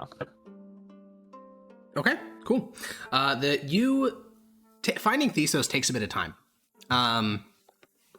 He's not easy to locate. You ask around, and people are like, "Yeah, I saw Thesos here," and you go there, and when you eventually do find him, who all is meeting with him? I'll let Jackson choose if I show up. Well, yeah. So let me cut this off because I realize I phrased that in the wrong way. It's going to be in a drug den. So who would you like to actually have been like? I assume you don't want Midi on there because you don't want your candidate anywhere near a drug den. Do you want to be near a drug den, Oddnose? That could cost me a lot of clout, I would figure. Yeah, I mean, yeah. And your son just got convicted of, maybe attempted murder. So the story of father goes to drug den and gets really high right after his son, borderline got convicted of murder. Yeah. Akbanax, no one respects you. What do you think? Kind of true. All right, I'll go. What reputation is there to lose other than the guy who debated free will? He's gonna lose. I mean, there his is that though. welfare That was a pretty public thing. He's got that under his belt now. He's gonna lose his welfare. Fuck off. Welfare queen spends money on drug den. Yeah. Well, that's honestly kind of expected for the master of ceremonies. Most artists do spend their money on drugs. Okay, so Akbanax, you make your way to the artist's alley. It is an alley, and it is filled with artists on drugs. All right, wait. Before I go, I need Yeah. to talk through the dossier again on this. I don't want to fuck it up like the last one. So this guy he's a poet. He's the rhetorician. He's the rhetorician. Okay. He delivers rhymed rhetoric. Yep. And I'm going to convince him to do a pro-us speech, or we're going anti about somebody else. Pro-war. We're the Pro-war. only pro-war faction, so pro-war is inherently us. Okay, got it. So convince him war good. Yes, because... And then I pay him money? PBD, I doubt it, but probably doesn't seem the type. Okay. But I'll pay him money if I need to. Yeah, speak to the common Zurian with him, That's all I do. That's all I do. He wants to be provocative, so make clear that all of the other candidates oppose this, and we're currently a minority. Yeah. Yeah, good. And okay, great. I walk so into this fucking drug den funny. confidently. Being a guy who wants to cause a war and being like, no, we're minorities. We have to. That's so funny. I mean, it's obviously true. But Yes. Support minority voices. Parentheses. It's a political minority that wants to And you start want a to war go- for profit. Okay, so that's very funny. That's maybe the coolest thing we could do. You go to this drug den, Akbanax. You walk into the artist alley. You get a couple looks. It's a remarkably safe place, considering that it's heavily illicit. Because the types of, quote unquote crime that happens here is largely self-inflicted, not like people getting mugged or anything. So you head down the street. You head into the steps of the house that was indicated. The first floor of this house is filled with people on what is probably Health Lake. You're not super sure, though. You're not very well educated in the different types of mind-altering substances. But there are 3 people in a corner. Entangled, I guess would be the right word. Ouroboros style, not like eating each other, but like having sex. And you walk past that, you head up the stairs. You were told that he was on the 2nd floor. So after getting to the 2nd floor, there are 3 doors. There's one pretty close to you that's kind of like ajar, about to fall off. And then there's 2 doors that are like properly closed. All right, I'll check the door that's ajar. Yeah, you like look through the tiny little crack and you can see there's like a bed of blankets with a lantern on top of them, which is insanely fucking dangerous. And there is a bunch of cards, like, what do you call those? Tarot cards spread across the floor as well. There is a human skull, and then there is a man masturbating. Oh. Can't believe I I'll knock patched on the this door up. frame. Yeah, he slows down. Hello? He sees you in the door frame and he says, Your voice sounds a little bit strange. Chaldea, come into the light. I'm not Chaldea. Oh, and he grabs a blanket and quickly wraps it around himself and says, why are you just peeping? I wasn't, I knocked. Well, yeah, Who are you? What do you want? Are you the rhetorician? What? Are you the rhetorician? I guess I do that, yes? Oh, good. Do you have a moment? Sorry to... I realize you were a little busy. Well, my girlfriend was going to go grab some things for us, but if you're not her, I suppose I have until she gets back. Oh, good. Do you open up the door I'd like- fully into the room? yeah, I'll go He in, watches I'll go as a in. Giga Chad, like, fucking built philosopher walks into his room with, like, his upper chest exposed, and he just looks like a little way more freaked out than before. Yeah, good. And he's sitting there with his dick out. No, now he's wrapped up. He's wrapped up. This guy, yeah, I know, but he's still under there dorking it. Yeah. I know that he's dorking it. So, woof. All right, what do I say to this guy? I need him to do You something have an for me. advantage over him at the But moment. he's got his balls hanging out. Yeah. So I gotta really think about this. Yeah, he also wasn't rhyming very much when he was talking to you. It's kind of cringe. You should intimidate him by also taking off your clothes. I start jerking it on him. No. Yeah, horny game. Okay.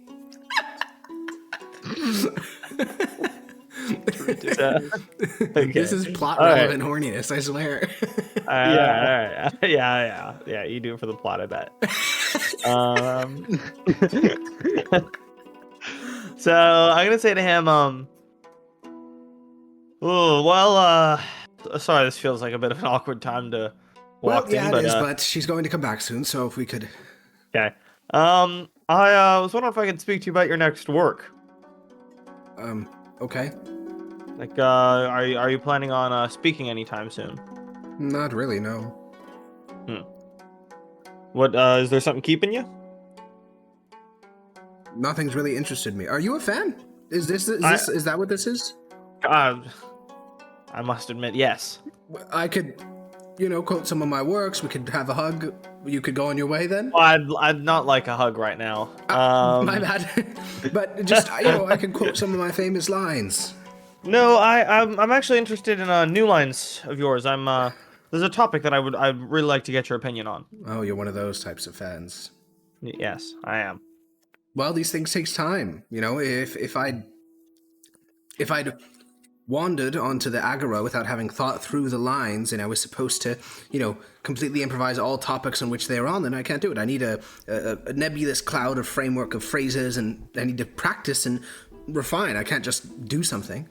Well, sure, but if it's an important topic and you think that it could change history, when you put in a little bit of effort to try and do that?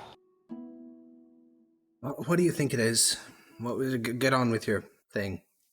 I'm a philosopher, currently studying the nature and morality of war. How do you do that? Do you, stab people? No, that's what a soldier does. I'm a philosopher. Okay, good. And you see, most people will tell you a very naive opinion that war is bad, and they have no real justification as to why. These same people, by that logic, would be presented with the slaughter of a chicken and say, "Oh, farming is bad," and then go on to eat a pot roast with a chicken that night. And that is what the majority of Zuri thinks. But there is this growing, dare I say, rebellious idea that we have necessary wars to protect our own culture, to protect the democracy that has allowed such dissenting opinions to occur in the first place.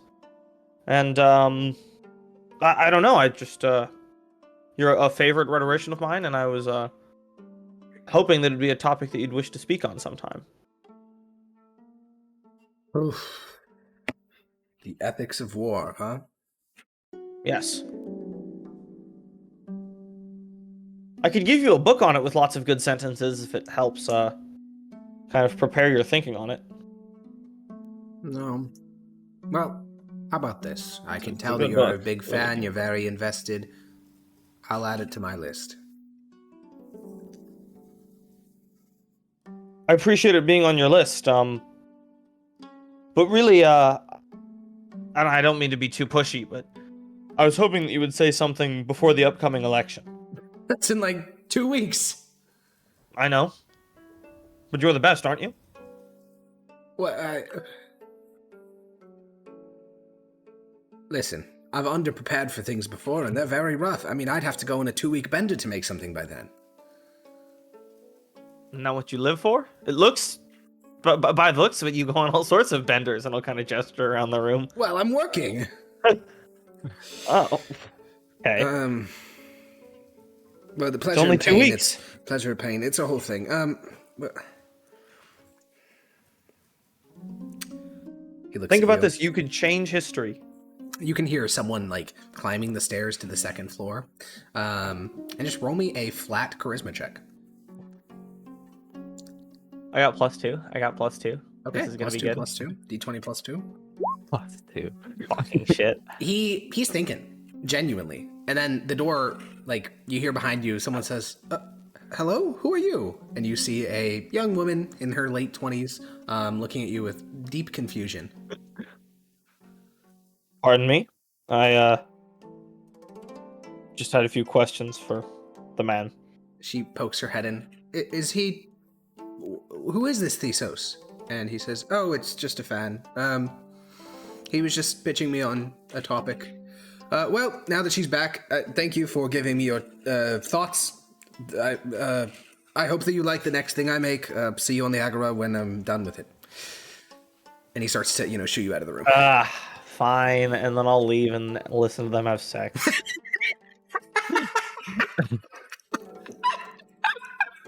Dude, the resigned tone of voice. Listen, you almost got him on board, cucked by women yet again. Oh, man. That was so much disappointment. Is Akbanax gonna relay how that happened? 0%. I'm not sharing that. 0%? Yeah. I was gonna suggest we just threaten to kill him since he seemed like a pushover. When did we He was turn also- this a mafia game? Brother, this whole time. It's always been. My Okay. grunkle last session suggested we assassinate one of the other candidates. Yeah, that was so based when he said. Okay, well, we got our. So we So got Republius on Akbanax board. isn't gonna give me. I'll What's he gonna? tell you. I'll tell you. Yeah, Oddnose, you're having a campaign meeting with your son Illusinos, who's talking about the wonderful effects of the war game on the voting population, how he thinks that you're going to start swaying certain voters that were previously voting for Nidor, and then, Akbanax knocks on the door, your son leaves to go deal with a new stud that has arrived, and then he relays you the story of Thesos. Okay, and you tell the truth. You can lie Yeah. if you'd like. Yeah. Okay. So seemed intimidated. Startled to say the least. Why not push more? The woman came back. So go back. I just came from there. I might, but I figure they were going to be busy the rest of the day. It wasn't pleasant walking in, I'm glad there was only the one of them. Perhaps we could bribe the woman to leave town. Did he seem attached to her, or was she just a whore of some kind? She was a whore of some kind, but it seemed attached to her.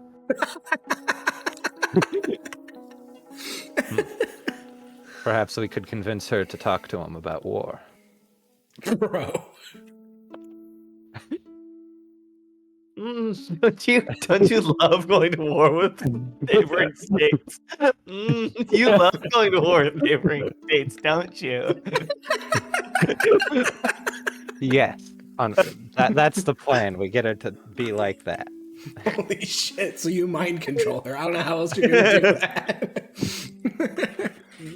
that. Oh, Dude, that's really I- funny. We find the how I woman. out, like, yeah. Offer to bribe her. She just Give keeps her his tutoring attention sessions on with war. Akbanax for a week and a half. No, just tell her to keep his mind on war. Dude, yeah. You only get to hit it if you meditate on war for at least 2 hours today. Dude, this is some CIA level shit right now. What the fuck are you talking about? This is, yeah. Apparently, like, D&D combat is just Plaster like smooths over this, Yeah.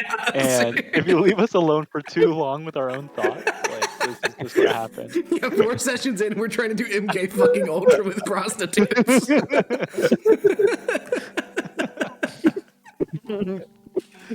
You love looting rights.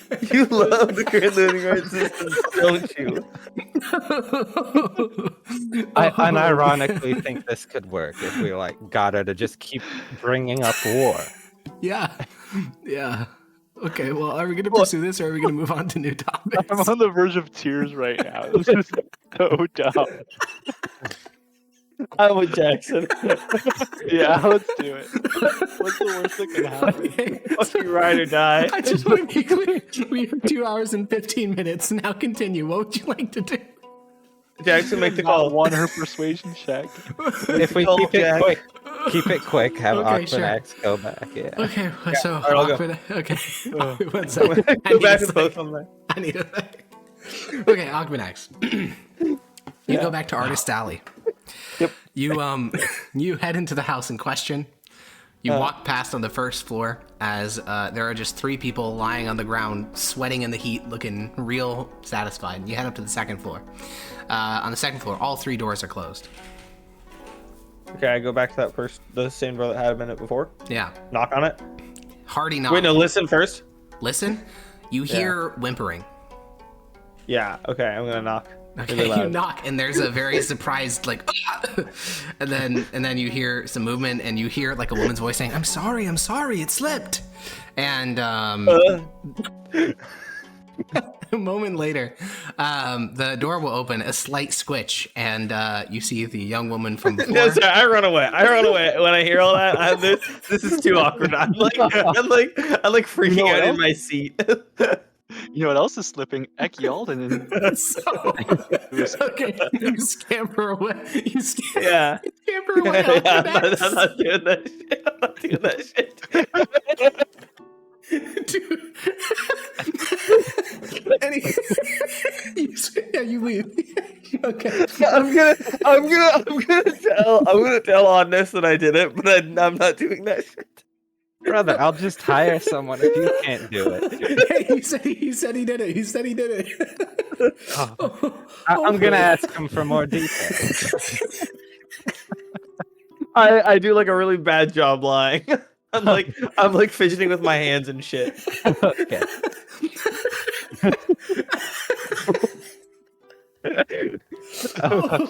Hell, guys, what is this? If you don't have the stomach for it, we can just hire someone else to do it. We should have done that the whole time. The loose nose. Yeah, your son will walk inside. You need to hire some urchin to go bribe a whore. Yes, father. Do we know anything about her? I'll point at Akbanax. Yeah, and you relate to him the story of Thesos and the prostitute, and he'll nod and say, "All right, I'll take care of it, father." Thank you, son. And he'll exit the room. While Alusnos deals with that, what would we like to focus our efforts on next, guys? It's just do we need to yes, take father. 5? Yes, Maybe we father. do. Yeah, let's take 5. We'll be right back. Okay. Alrighty, welcome back. We have recentered. So, as you were saying, Odnos, what would we like to move on to next? Let's see. I have one. Okay, Ghost. we can do Ghost now if you want. Really? Yeah, it has to Okay. happen at some point, so might as well just do it now. Yeah. Yeah, all right. I'm fine. Do you need with time to that. think, Jackson, or would you rather do something else and then Ghost? I'm fine with Ghost now or later, whichever We works. could take Ghost down a dark place. Okay. Remember when we were talking about like staging like a fake Yeah, false flag war incident. declaration? Yeah, Yeah. yeah. This guy seems like a really easy mark for something like that. That is true. Oh my god. What do you mean? He means drive him insane to the point where he starts killing people, and then you pin this Like, massacre on someone else. Oh shit. Now, out of character, totally valid strategy. I just don't know if Akbanax, he seems a bit too normal to ever do that level of like Yeah. psychological priming and I don't think I'm gonna do that. Yeah. Oh, All right, we'll do Ghost soy. now though. I We wanted will to put it do- out there. I we'll wanted to do- put the idea yeah, out there. Won't bribe prostitutes, won't drive a man insane. What do you even do anything for the campaign? Alrighty, Ghost. Damn! Dude, Oddnose is turning into Marinos, which each passing day, every session, you become more like Marinos. Oh man! All right, so Bean, Yeah. So, boss? the dry summer air pushes across you with an unseen breeze as you leave your hut.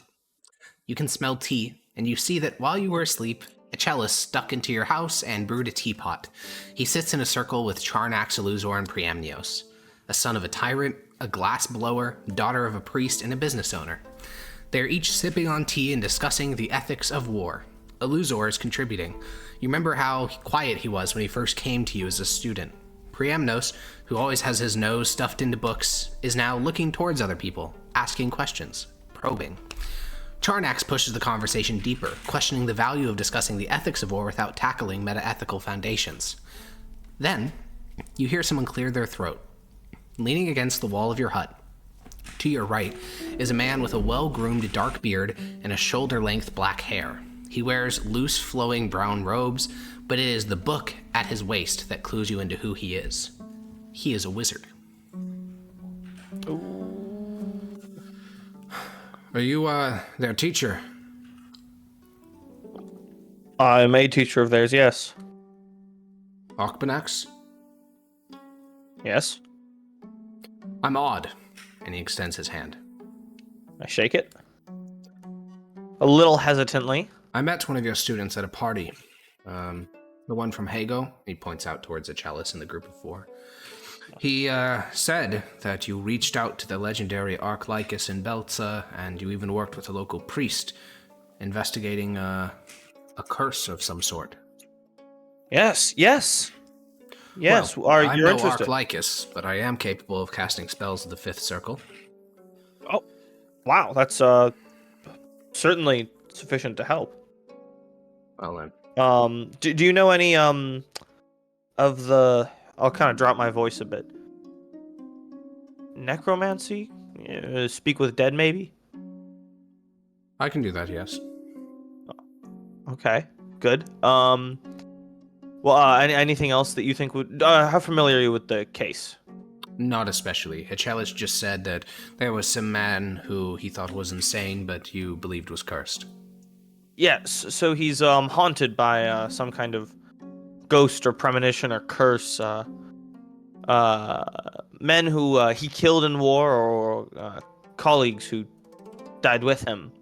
You scream at him in the nighttime and tell him horrible things like to kill people and stuff. I see.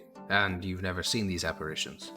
No. I've been with him when he's been seeing them and he's described them to me, but I've never been able to see them myself.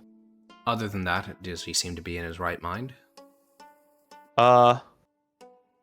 Yes. Actually, considering what he's going through, I think he's holding up quite well.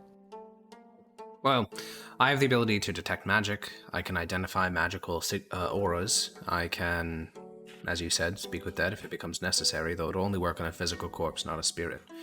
I could also have the ability to see if extraplanar entities are nearby. Oh, that would be good. Fascinating. Well, then, yes, let's, you're free now? Yes, that's why I'm here. Achilles said Good. This is around when you woke up. Yes. Good. Well, then, let's go. Class, I, we'll postpone maybe a few hours. I'll see you after lunchtime. Achilles just waits for you to go, and he says, "Yes, I spoke with Odd yesterday. I assumed you'd be interested." Thank you very much. I hope to come and report good news.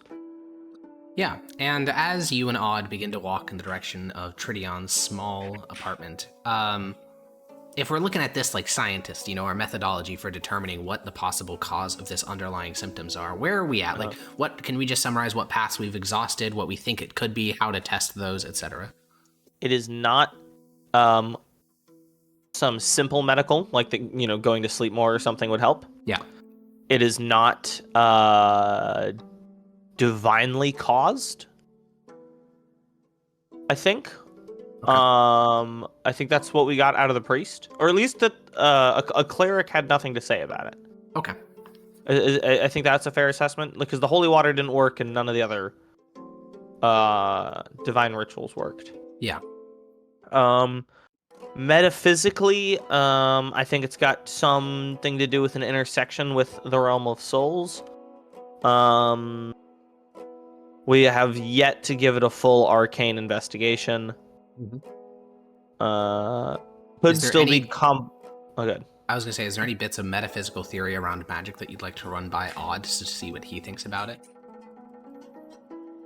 Yes, that is a very good idea. So, Odd, you're a wizard, I take it? Yes, of the School of Enchantment. Enchantment, okay. Huh.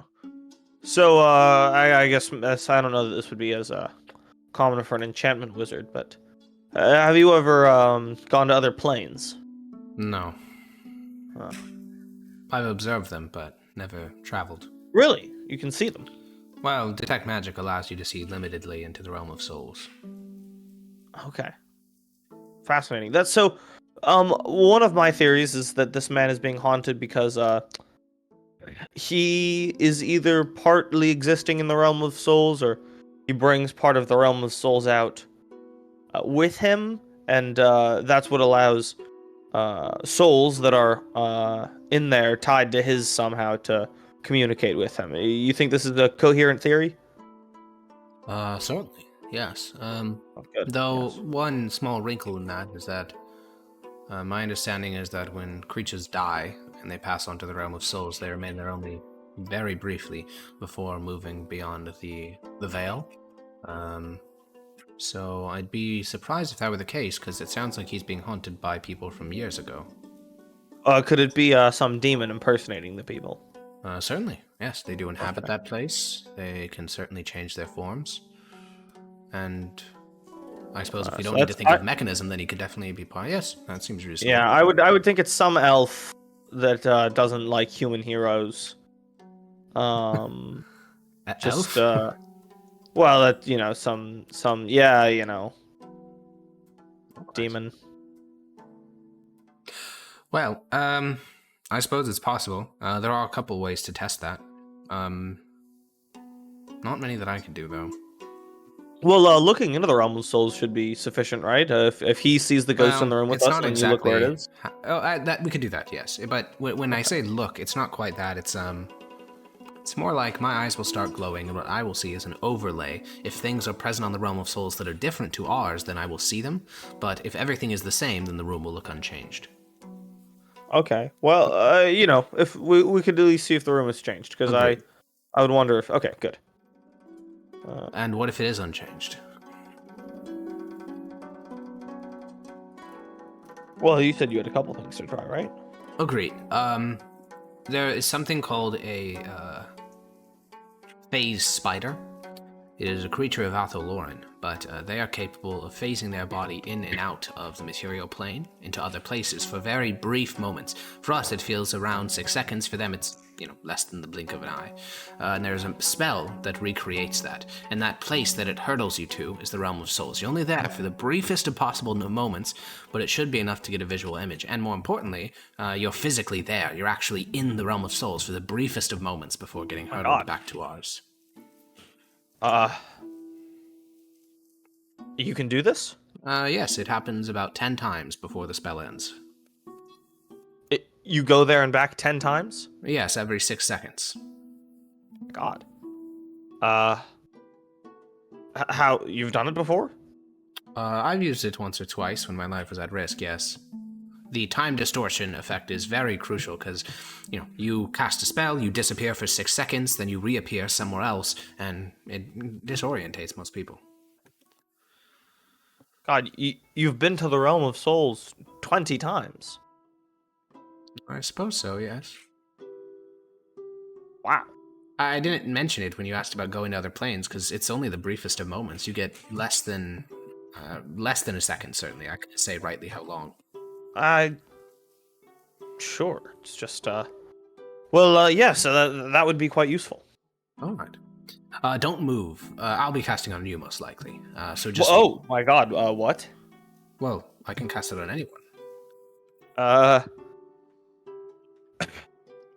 I assumed you'd want to get an eye of it yourself. Yeah, yeah. Okay, yeah. All right. Well, once you're there, you're going to want to not move. A single step will move you about 30 feet on our plane, which, if you're elevated, that could cause problems. Oh, okay. I So won't. just don't move at all and you'll be fine. Okay. And on the off chance there is some sort of creature, the moment that you reappear, you should have a signal worked out. Maybe move your hands like this, just some indication that you want me to cancel the spell. Okay. All right. Well, then those are 2 ways I know of testing it. Good. Well, let's try. You climb the steps and head up to his apartment. Yep. At around this time of day, quite early, you'd expect him to be getting ready for work. And that was, well, odd jobs is better, more accurate than work, but... And you were right. You knock on the door. He opens it up and kind of stays in place for a moment, and then he looks at you. You blink back, and then he seems to nod and say, "Oh, hi." Hello. How are you? I'm doing all right. Rough morning. Sorry to hear that. Ghosts? And he kind of trails off and looks to the person next to you. This is my friend Odd. He's there. Yeah, oh yes, this He gentleman extends a hand, and Odd shakes his, and he says, "Sorry, it's nice to meet you. My name's Tridion." And Odd gives him a single nod. How can I help you, Arpanax? Well, remember last time when the cleric couldn't help us, I said that I was going to find somebody else. Is this him? This is an arcanist. Oh, awesome. Well, what can I do? I was just making breakfast. Well, first, may we come in? Of course, and he steps out of the way. As before, the apartment is incredibly clean. His suit of armor is resting against one wall on a mannequin. Over in the kitchen, you can see that some water was starting to boil. The balcony is open up so the air can come in. It's a very well-maintained place. Yeah. So I'm gonna turn to Odd and say, "See, otherwise well." He looks around, nods a little bit, and So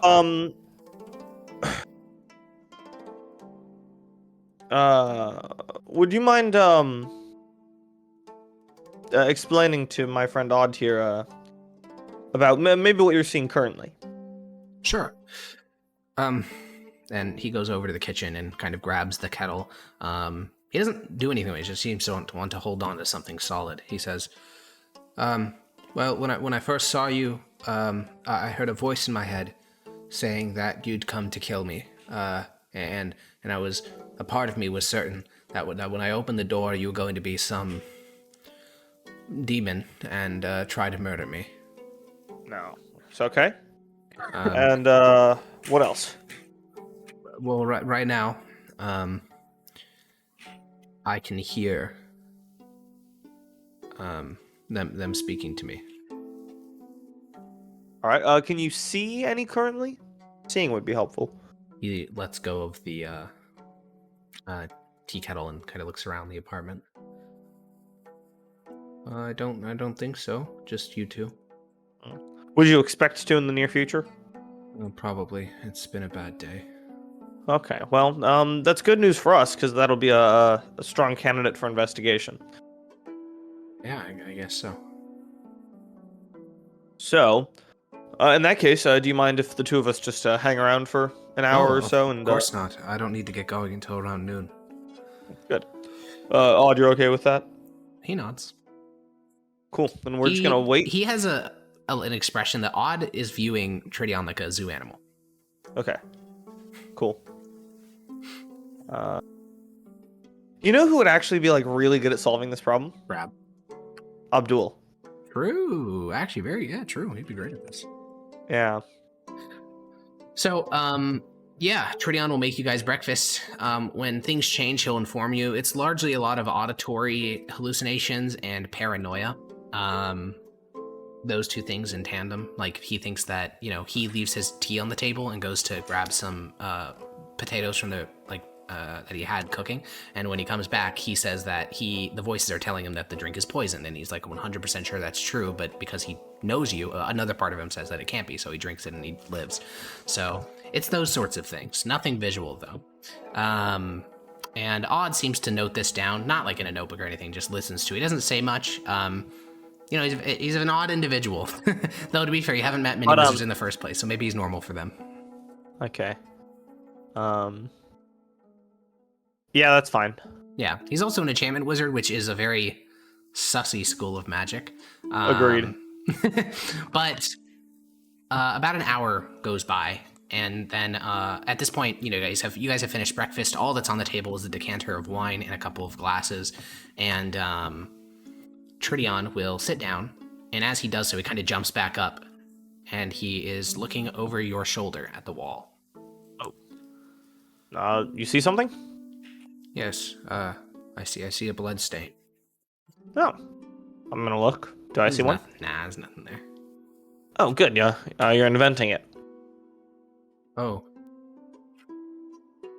No, it's good news. Stand up and walk over to where Tridion is so that he's looking at the wall from the same angle. Yeah. And he looks over to you. Do we want to begin the ritual now or wait until there's something more substantive? How long has it been? It's been about an hour. I think we could give it a few more minutes. He nods, and Tridion sits back down, and Tridion, asks Odd what he does for work, and Odd explains that he's a kind of a contract-based wizard. He gets paid a fuck ton of money by very wealthy people to do individual jobs for them, and that he's just coming back from a stint in a par for a couple of months, and he's just relaxing with some earnings that he made. And, then he asks Tridion what he does for work, and as Tridion's explaining what he's doing today, which is going to be bricklaying, he kind of trails off, and he's looking at the table. Well, what do you see? He's like really rigid, like he's not moving his head out at all. He's staring at the table, and he says, "I can feel breath on my neck." Oh. Turn around.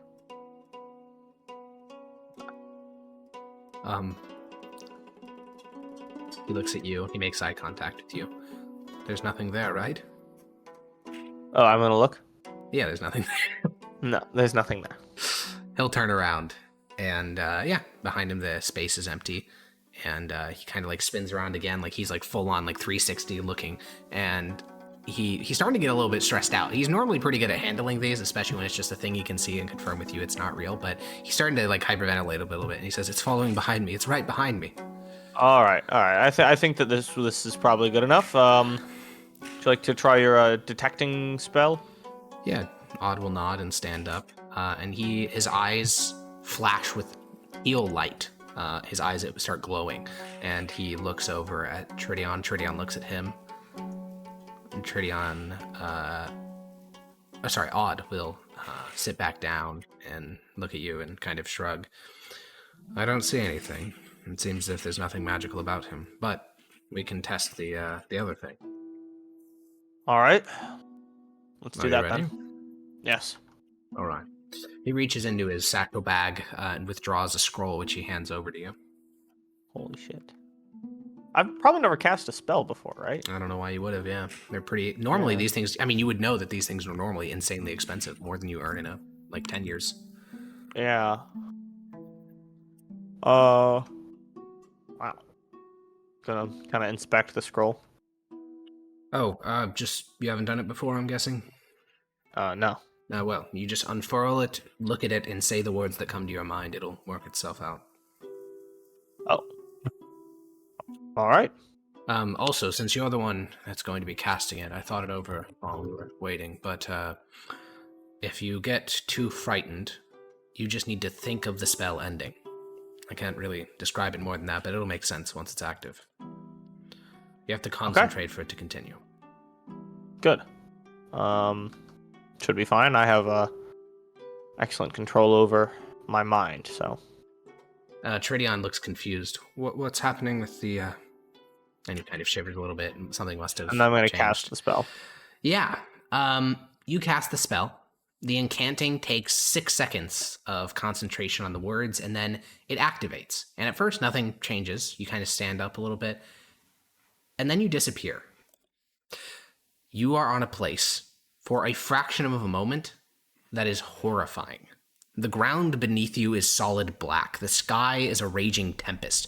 Each surface that was real in your world is now slate black, so dark that you're not able to even see shadows. The only colors in this place, other than the darkness around you, is the fury of the sky. You know there was a roof on the apartment, and yet as you look up, you can see a sky above you torn apart by storms. And then you realize that there are other things in the room with you. There are the faintest possible outlines of people, these faint silhouettes that almost look like the sketching outlines.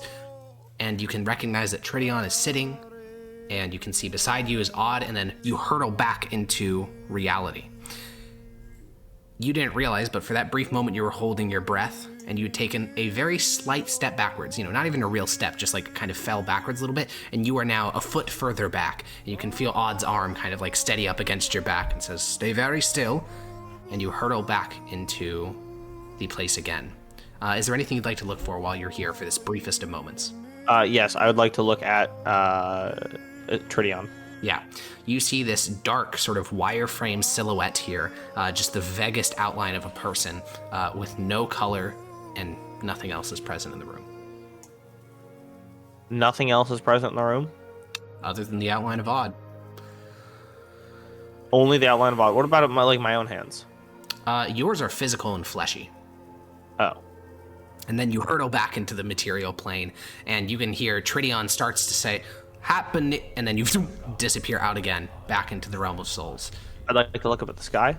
You look up at the sky, and above you is a raging storm.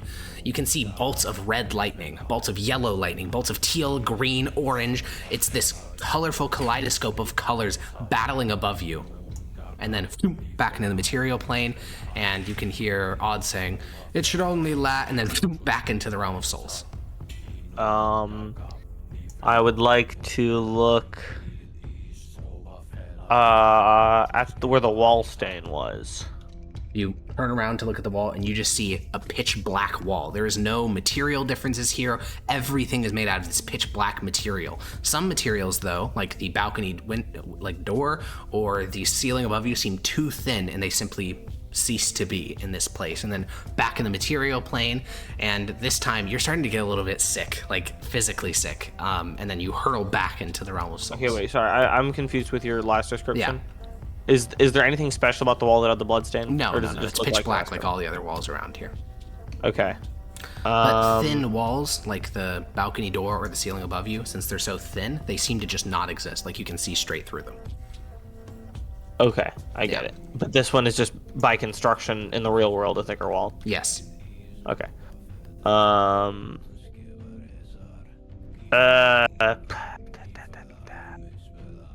I guess look at the ground. Look towards the. Try and look underground for stuff. You look beneath you and you can see a solid black floor. Man, that's not helpful. You hurtle back into the material plane, and you feel Odd seems to have you basically, like, he knows roughly where you're going to appear, because when you appear, he pats you on the back a little bit. And then And you... then I'm going to drop concentration. Okay, you drop concentration. This time you do not hurtle back into that strange place. You remain a bit shakily legged in the material plane. Yeah. And Ugh. Odd looks at you. That ended a bit early. Did you see something? Nothing. No. Other than you. I see. He looks Wait, over at Alex. Yeah. Tridion had, like, absolutely nothing? Yeah.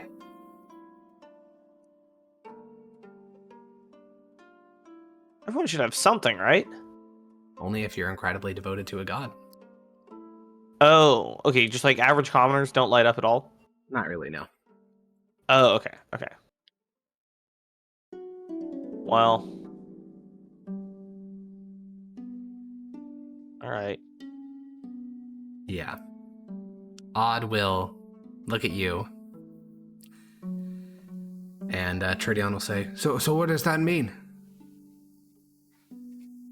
I don't know. Odd will say, Well, I can't cast any spells. Anything else I can think that would help here? We could discuss the results on the way back to your hut. Sure. And Tridion will say, What? So that means you can't fix it today? Not today, sorry. Okay. Thank you for trying. Of course. We'll get it sorted out. We just need a little bit more time. And as you guys leave, he, he sees you to the door, opens it up, and then you guys exit. And once you're, fully out of the apartment, like the 4-story apartment thing, and heading down the steps to the main street, Odd will look over. If I didn't see anything, and you didn't see anything, and divine spells yielded nothing, I mean, there seems to only be one conclusion. What's that? And he's gone insane. But he clearly hasn't. I'm no doctor or physician. I don't know why people react in the way that they do, but there's no material phenomenon. There's nothing we can appeal to. I mean, you saw how worked up he was getting with that thing behind him. Maybe you were only seeing him during his good days, where he can leave the house. I know, but we were inside his apartment. It's pristine in there. Agreed. He seems to be keeping it together better than most. And at this point, I think you need someone with a specialization in diseases of the mind.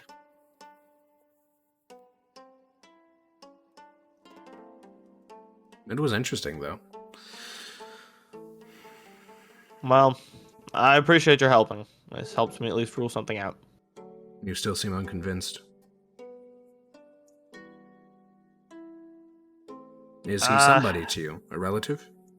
No, I hadn't known him before this. Interesting. Well, I don't see any further things to conduct on my behalf. If you can think of anything, Chalice knows where to find me. Good. I'll make sure to reach out. Thank you. He gives a nod, and you walk back to your hut alone. Damn it. What else is there to I'm on test? HUD again. I don't know. I'm kind of shit out of luck. Yeah. I guess I could just take him to like a normal ass doctor, but like, are those even like is there like any real field of? No. Yeah, like that doesn't exist. No. That's why he came to you in the first place. Yeah. We could still dress as ghosts and tell him to blow up a bridge. Can't just say things like that, man. He's one of our vets. Well, when you put it like that. Might as well give him a purpose in life, you know? We're Okay. clearly CIA, Mac. So true. Yeah, we are. Yeah, I mean, Oh God. maybe he's just a wholesome little schizophrenia guy. Dude, I don't know what else to try. I don't know either, man. All right, well, I give up. I don't give a shit anymore. He doesn't care anymore. No. No. I don't know. Alpha I male. don't have any ideas. No one else has any Here's other down. ideas. The session's got to end eventually. Yeah, I guess that's true. I don't know. Sorry, like audience, you don't get a nice resolution. I'm too stupid. No, maybe that Fuck is you. the resolution. Maybe the resolution is just that he's crazy. Yeah. And now, All yeah, I'm and saying is if you're giving up on that storyline, the final ghost is I'm ghosting him. That dude is not hearing from me anymore. All right. My favorite subplot. Oh, the real ghosts were the Oxman acts that we made along the way. Okay. All right. So, we can zoom out again back to campaign strategy, but yeah, let's zoom out to campaign strategy. I've What got else? a couple Yeah. small things to do before we start making big moves. Sure. One is that I want to write a letter to Arizor that I will not send. I will just leave on my desk, Okay. asking if his connections or network in the city has any dirt on the other candidate. Okay, you write that, but you don't send. Yeah, Okay. so I can see if he's still looting my office, and also if he Sure. has dirt on the other guys. Well, if we're along this line of reasoning, this was going to happen at some point. Might as well happen now. One night, Oddnose, you'll be hosting a dinner party at your house with your uncle, your actual uncle, not your great uncle, your uncle, your cousin, your son, your wife, basically your immediate family. And the dinner party goes nice. You just get to spend some time with family. It's one of your few days off these days. But later on, about an hour or so later, after the party's wrapped up, your great uncle's carriage will pull up out front. And one of his servants will inform you that your great uncle would like to meet with you in his carriage. It's over. Okay, I'll meet with great uncle. Yeah, you head outside, you climb into the carriage, your great uncle's in there. He's thoroughly wrapped up in various cloaks. He seems to be always cold these days. You're pretty sure he's only got like a year left in him. Great uncle. Have you, thought of a solution for Mondus and Strabo? We haven't found anything solid yet. We made inroads with the thing to fully bring them to our side if they bet, unless get a bet. Well, I've thought of two approaches. There's no reason to decide right now. I just want you to keep these in mind as we proceed. And this conversation isn't going to leave this carriage, understood? Yes. First, I can get you a meeting with Strabo. And I think there is a list of concessions that could be made for him to back Midion. Probably a huge cash bribe, something like a tailored looting right. I'm not sure what else, but there is a list of offers that he would eventually accept. Because he's running for Basilius, he has much of his campaign resources and effort focused on himself and his Archon. Strategoi and Master of Ceremonies are afterthoughts, so if we could give him that which he wants from his Strategoi candidate, he may endorse ours. And the other idea, it's just a modest proposal. When the first Strabo was killed, as you know, I was there. I could also deal with the second Strabo. Mondus too. He found out. I don't think anyone would be found out. I have some friends who take care of these things very effectively, even if they use magics.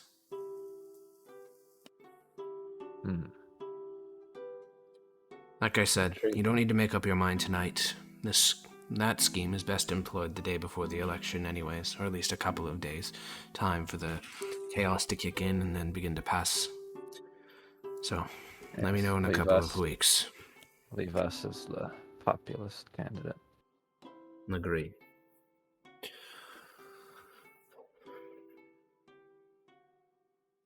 That was all. You can leave. Alrighty. I appreciate seeing you and your help, great uncle. He just rolls his eyes. And yeah, you can get out of the carriage. You can return to your family gathering, and we can zoom back out to the macro scale. Love that guy. So yeah, I gave you 2 very specific routes to deal with Strabo, if you'd like to take either of them. You could also just beat him fair and square. No. No? That was an immediate capitulation. What the hell? It seems like we've got more foolproof options. I guess so, yeah. Are there any kind of like staff we could hire? To do what? I don't know. That's what I'm asking. Is Yeah, there I mean, any, you have like 9 money factor of 9. You can do almost everything except for just bribe an entire faction to your side. Who can we bribe?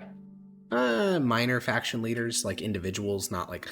So with a money factor of 10, if you guys had ever gotten there, you could just say, hey, Alex, we would like the artist influenced, please. And you would just have those votes. Just full stop. We don't even have a conversation. You bribe so many people, like basically the entire voting block, that they just vote for you.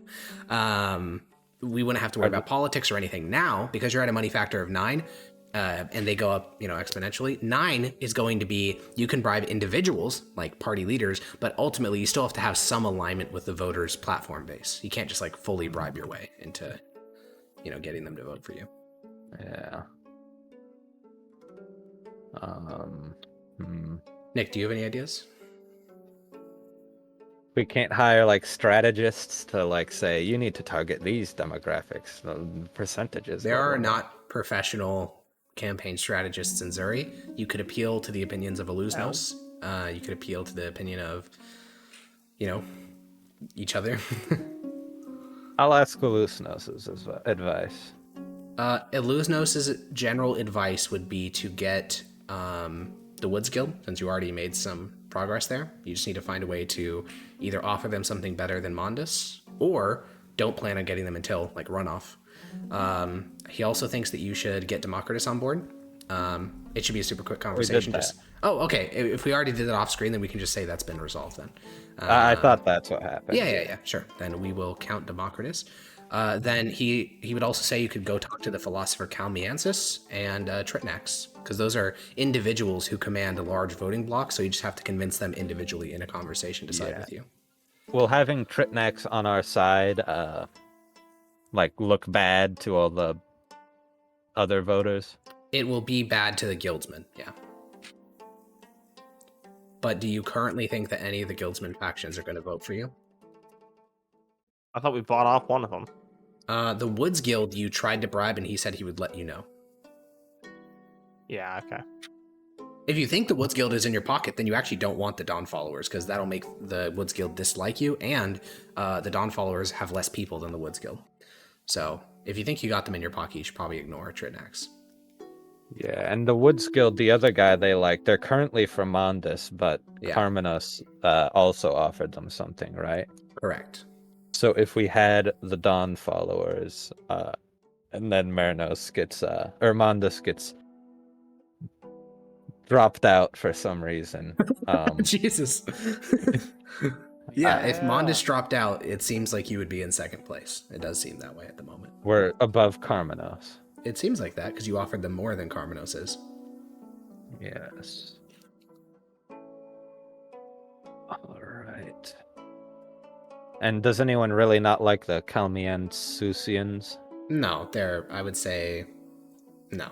There's no one that hates them enough that by getting them to vote for you, other people will not vote for you. Okay.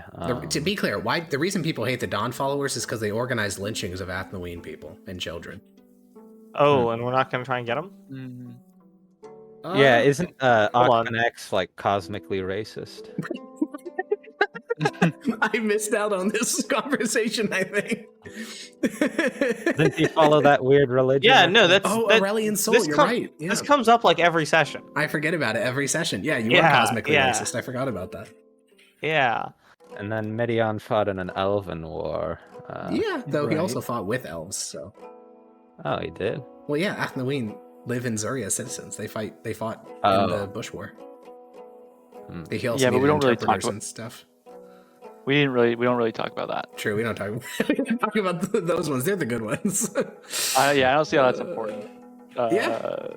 I mean, it sounds like we're leaning towards getting Tritnax on board then. We're not gonna get the guilds. Based. We're not Are gonna we? full on get the guilds, yeah. Is trip maxing going to be what does it for us? It could be. I mean, he has about 1,000 followers who vote at an insanely high turnout rate, because that is one of the, factors that matters here. Like, the Hills faction has a horrible turnout rate because of economic factors, but the Dawn followers all show up. Like, unless they're fucking dying of like a disease, they will vote in the voting booth. All right, I say we go for them. Yes, Leon. I'm worried about pissing off the guildsmen. Dude, the guildsmen hate us. We're trying to send them to war. They don't hate us. They kind of like us, but they don't like us enough. I hate elves. Let's get these guys. The question is, if that doesn't secure it, I don't know what does. It sounds like we should go talk to Trent. Oh man, I hate elves. We get like 3% of the popular vote and get knocked out in the first round. That would be very funny if you only got the Dawn followers and no one else. Oh man. Hell. All right, we're trip maxing. If it came to us and Carmenos, would the Dawn followers be the difference between the guild siding with us or Carmenos? I can't answer that question. You can't answer that, I figured, but What does your gut say, Jackson? I don't know. It sounds like it's 2-1. Ben and Nick are trip maxing. No, I mean I'm easily swayed. I see. Ben said that you should trip max, so you immediately wanted to trip max. Yeah, I was like, yeah, sounds good. It's good to know that the party's So- rhetorician is doing his job. what would win over the Kalmian again? It's just like If you convince their philosopher, the head of the faction, that being Kalmiansis himself, that you are the best Stranagoid, then that's all it takes. There you go. all right. And we could send our debater after him. Well, that would be an Aquanex thing, because Ben's read the handout, and theoretically he All should be right. the most Yeah. equipped for that. Ben, you up for it? Yeah, I got it. Because this We will might have a. So, yeah, go ahead. We'll probably do the Dawn followers afterwards anyway. Yeah, but like this will have like a positive blast radius, right? Because if we're inspiring a group of philosophers, right? Well, they're not How- philosophers. Kalmiansis is the only philosopher. The rest of them are just people who generally agree with his political opinions, so they kind of vote down the ballot on what he tells them to. How large are they? Less than the Dawn followers, more than the Metal Guilds. All That's right. a lot. Yeah, it's a Yeah. pretty healthy amount. It's about as big as Luktara. So we don't piss off the guilds that bad, and then we get these guys, and then we trip max. We're not Yeah. in too bad of a spot. Okay. Yeah. Well, Ben. I still think we need to get some of these trade guilds on board with, or some of these not trades, but like craft guilds on board with wartime economy. But maybe that's just not going to happen. If we have time after Tritnax and Kalmiansis, we can think about it. Fair. Akbenax. Yeah. You're familiar with Kalmiansis, of course. He's the most Yes. famous living philosopher of Zuri, a political philosopher, not like a metaphysical one. He largely thinks metaethics is a waste of time and focuses far more on history and politics. And sure enough, you can just go to him. He has a private building maintained for him. The apex of a philosopher is if the master of ceremony grants them their own gymnasium or school. And you can just go to the gymnasium of Kalmiansis. He is both head teacher as well as sort of like principal of the place. So it will take a little bit of time to get a meeting with him, but he is largely pretty open to meeting with people. What pretenses do you want to meet him under?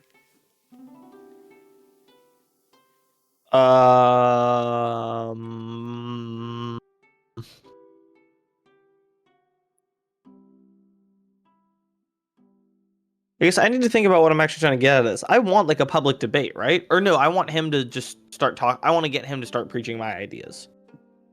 Okay. So you'd like a private meeting and just tell him, like, hey, I want to convince you to vote for my candidate?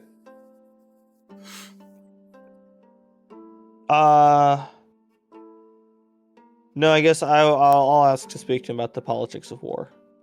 Okay. The politics. The political theory of war. Alrighty. That meeting can be obtained.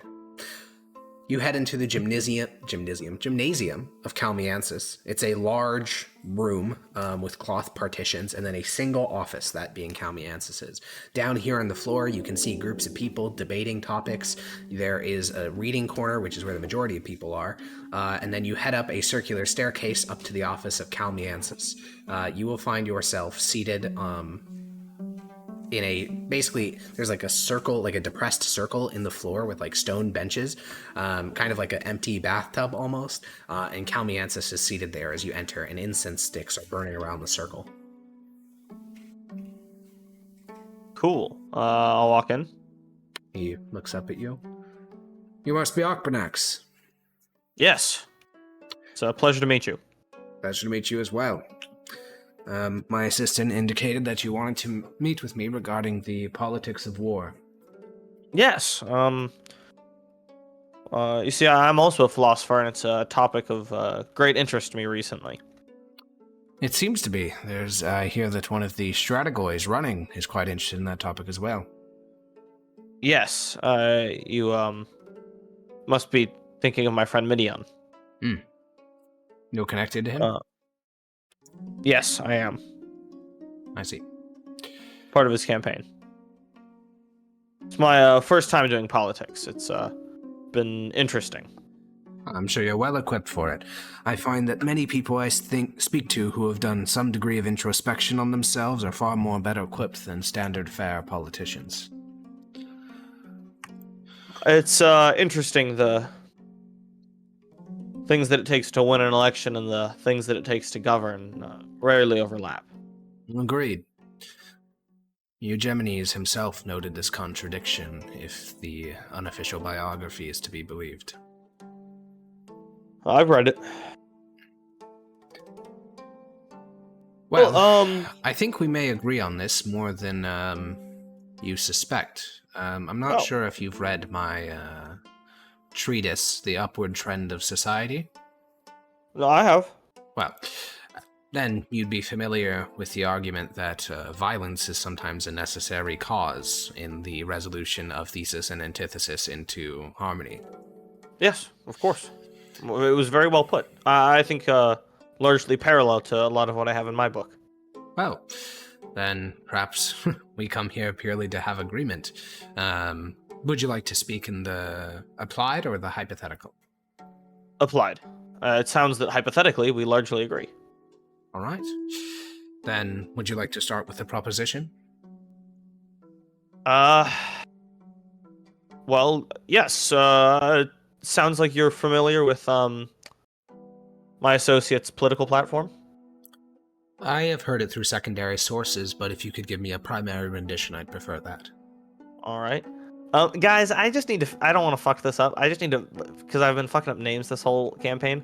We're trying to go to war with Eki Alden, correct? Yeah. Okay, good. Yeah, but why not just... I did not want to bomb and just say Piave. Yeah, just ball out. That would be so Okay, fun. I just had to like 1000% check that. I should that's I think the rest of it I'm good on. Well, the long of the short of it is we think that the league is in decline, relaxing on all of the value and virtue that made it strong to begin with. We think it's creeping into our neck of the woods in particular. And we want to start cleaning up the league, starting with Eki Alden. I see. So you propose a declaration of war on Eki Alden, I believe something about a partnership with Piave, and together the armies march against Eki Alden. Have you publicly discussed what you see coming afterward? I don't think we actually have a platform for that. Not a Is very that well correct? developed one. It was Yeah. once brought up in a debate with, I believe it was Zenotis, and he's just like, you guys are gonna Yeah. fuck everything up, and you're like, well, maybe. Yeah. All right, so I got Are, well, it's only a ostensible- 1-year term.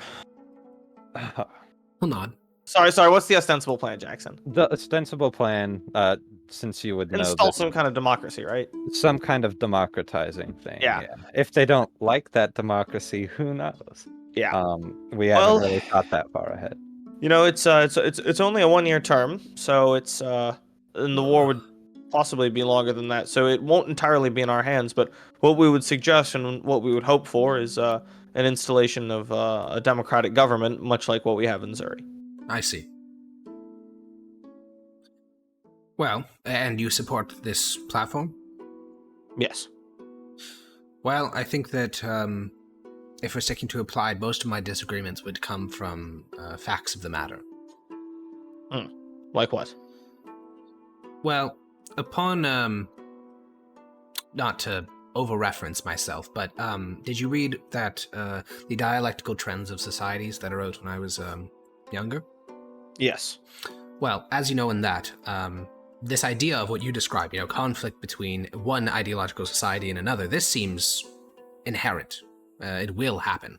But if we're looking prospectively towards the future of the ideal world we wish to create, which I think you and I share very similar values on, what I'm worried about is, to put it rather simply, whether or not we'll actually succeed in an invasion of Echialden. It seems as if playing our cards close to our chests, taking a more neutral approach, working with allies rather than penalizing enemies, is a more practically effective means of expanding Zurian influence than fighting a war. Well, I'm glad to hear that we agree on so much. I suppose here's the way I look at it. It is not my expertise to judge war assessments. And all due respect, I don't believe it's yours either. No, it is not. What I do know is that there are many other keys of power. I'm trying to secure your endorsement because, as a philosopher, they have me securing the endorsements of philosophers. But the candidate himself is a veteran, and we have other backers who, play from all sorts of power structures in the state. And there are ones who have far too much invested to be backing a war that they think would lose. And these are the kinds of people with the credible expertise. So I see people far wiser than me on such topics really putting money on the line to have this war happen. And I wouldn't say they would do that if they didn't think we would win. There's a strong argument from ethos, certainly. What about this recent war game, the findings of the Stratigoy Commission? It shows that the incumbent is not taking the job seriously. Of course, we're agreed on that, but you understand the implication I'm asking about. What, that our army is too weak? Agreed. Your candidate will take office on December 22nd, and if you intend to declare war within a year, that means you have, 3-4 months to take an army from, I believe it was called balding and inequipped, to capable of defeating Echialden, which is a warrior city. You can whip an army into shape in the winter time. That's what the winter time is for. It won't be easy, but we'll muster the army immediately, and as snow covers the area, our men will be working. When it all melts off, we'll be ready to strike. And, not to move on, that is a fair point. I want to acknowledge that. Have you thought about the League's reaction to this? Do you not think that we would be seen as an international pariah and a warmonger?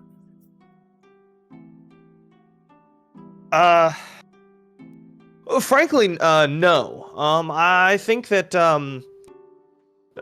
anybody. There are some people who'd call us that, but are warmongers themselves and really can't throw that stone, and no one's taking their opinions seriously. And anyone whose opinion there is to take seriously will see that Echialden is a failed state, and I think would side with us. We already have Piave, right? It's Agreed. What about Godomluka or Beltza? Historically allies of ours, but shift in their administrations in recent years. Do you think that the Beltson military junta would be happy to see us remove a failing democracy and replace it with a democracy when they've already given up all pretenses of being one?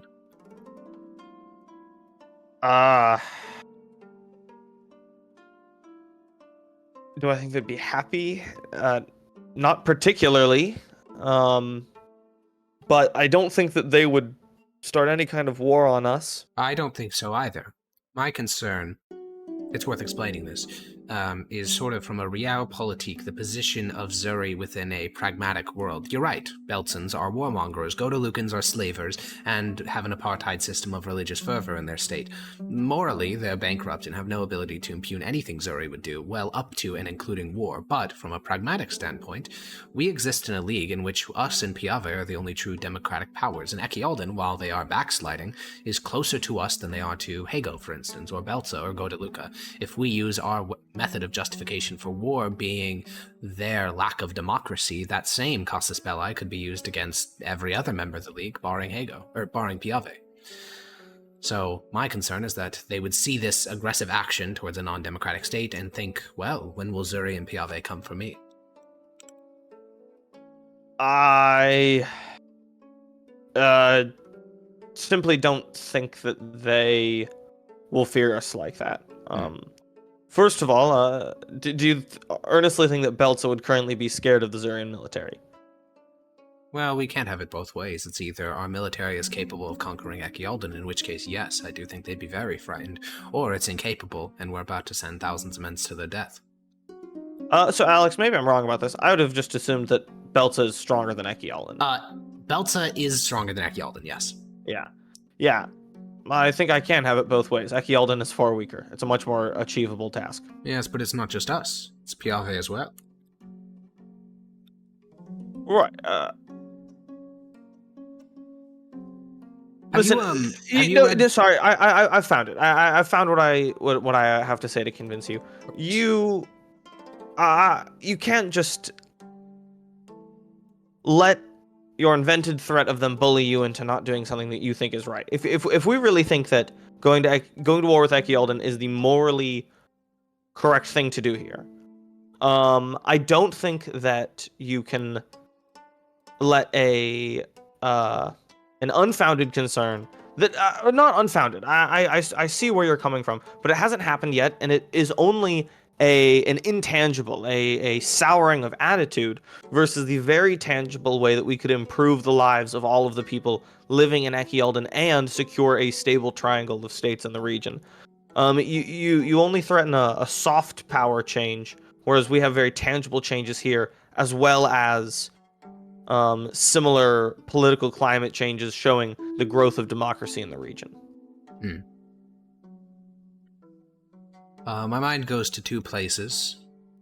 Firstly, regarding the moral wrong, and we can discuss this further if you wish. I don't believe it morally right to go to war with Echialden. I believe it morally right to spread the beliefs of Zuri as far and wide as possible. It's just war seems an inevitability and the most effective way of doing that. But that's why I'm attacking on factual grounds. I'm saying, what if this is not the most effective way to spread Zurian democracy? So, morally, I don't see relevancy. And then No, I'll take you on that. I just think that war is the most productive way to do this. Perfect. And we can continue along that line of discussion. Yeah. There was a pamphlet published called Competing Spheres of Influence. It was a couple of years ago now, and it proposed that when the Delian League was united, all 7 cities were a part of it, there was a existing political norm, thesis and antithesis. To the west, we had kingdoms, dictatorships, the 100 Tyrants of Zuri. These are, by and large, slave-owning, conservatively led military societies. Echialden vacillated between these, and then the eastern powers, those being Zuri, Belza, and Godaluca. Zuri and Belza were both democracies. Godaluca, a repressive theocracy, but foreign policy, they supported democracies. It's a strange incongruity. This was the world in which it was slaughtered. Echialden in the middle, Hago, Par, Gladel on the west, and then us in the east. With the fall of Apar and Gladel replaced with a more reformist administration that abolished slavery, and the rise of a city called Piave, now highly democratic, and then Echialden's further backsliding and Beltza's collapse, we are now in entirely untested waters. There has been no major action since the Apar-Gladel War, forming new power blocks, and my fear is if we invade Echialden, we do form a new power block. Echialden, Zuri, and Piave versus the rest of the League. And even if it doesn't come to war, even if it's just a battle of influence and economic might, I fear that we lose that. Why are you scared of this? We're outnumbered. Beltza, Godaluca, Hago, Malgotha. They would have 5 cities to our 3, not counting the fact that Malgotha has almost as big a population as Zuri, Piave, and Echialden combined. I mean, I see it as those spheres of influence are going to form regardless. If you really think that it's that close, then I'd argue that they're already formed. It's either take the stand now and fight them, or stay here sitting on the fence until eventually they topple it. I agree. There are spheres of influence forming, that is certain. The question is, which sphere will Zuri be in? You want to go in Beltza's? Perhaps. Ideally, what we would have is, at the moment, I think the thought, the zeitgeist in the League is focused around this idea, or at least certainly you are, focused around this idea of government, internal government structure rather than foreign policy. I'd much rather see the zeitgeist shift to in-group, out-group. The rest of the League versus Malgotha. That seems a far more favorable engagement for us. We outnumbered them. In 1274, we showed that if our army was truly united, we were capable of defeating them. But at that point, internal friction based on ideological lines prevented us from moving decisively. Waging a war on ideological lines seems to only worsen that axis.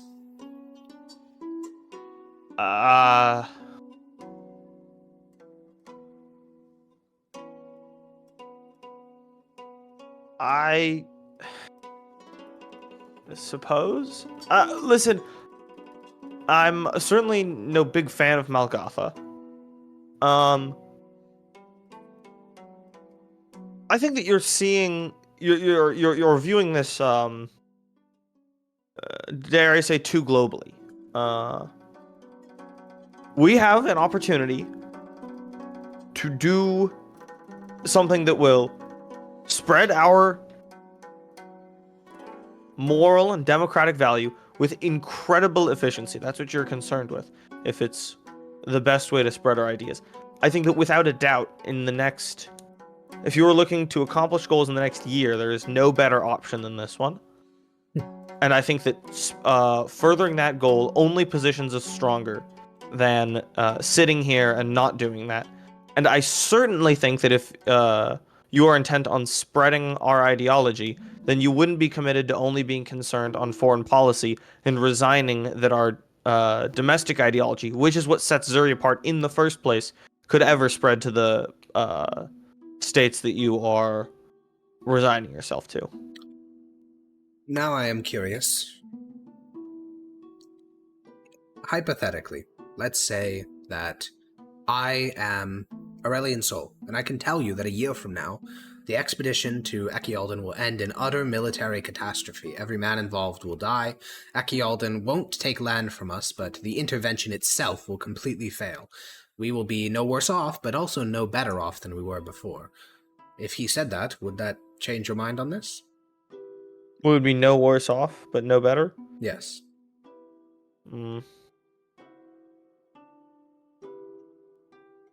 I mean, I suppose I would try something else and do it better.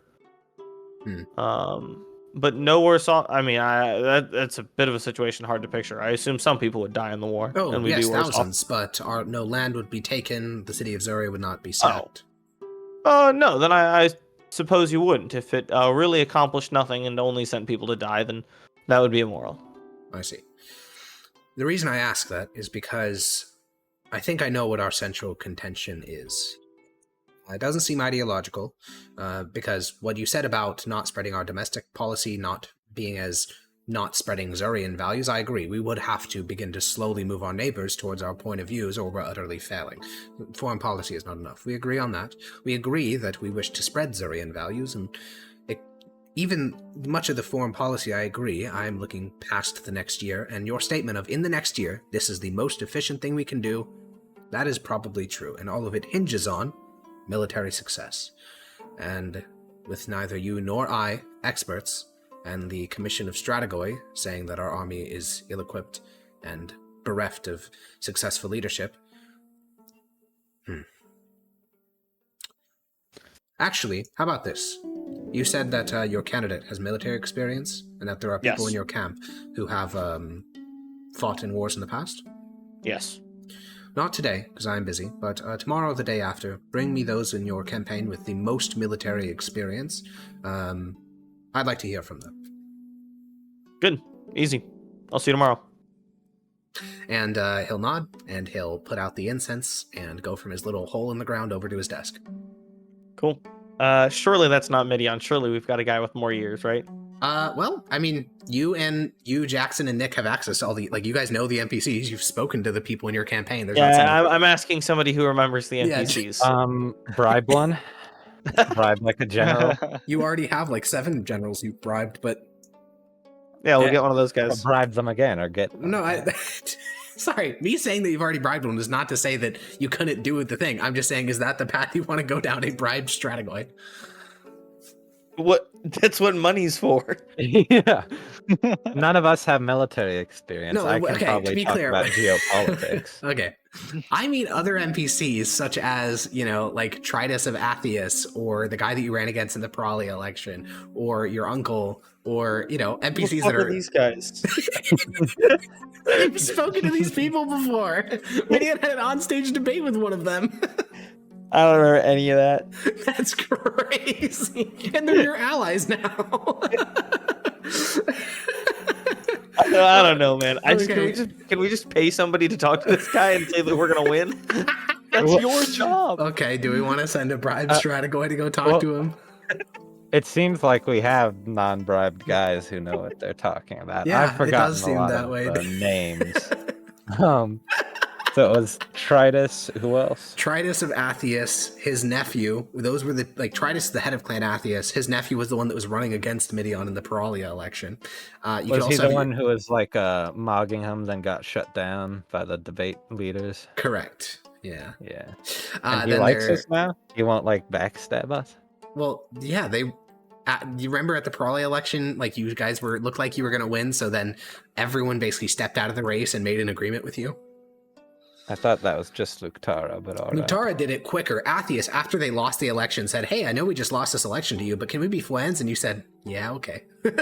So you have your Plains faction alliance consists of Chalmaleros, Athius, and Luktara.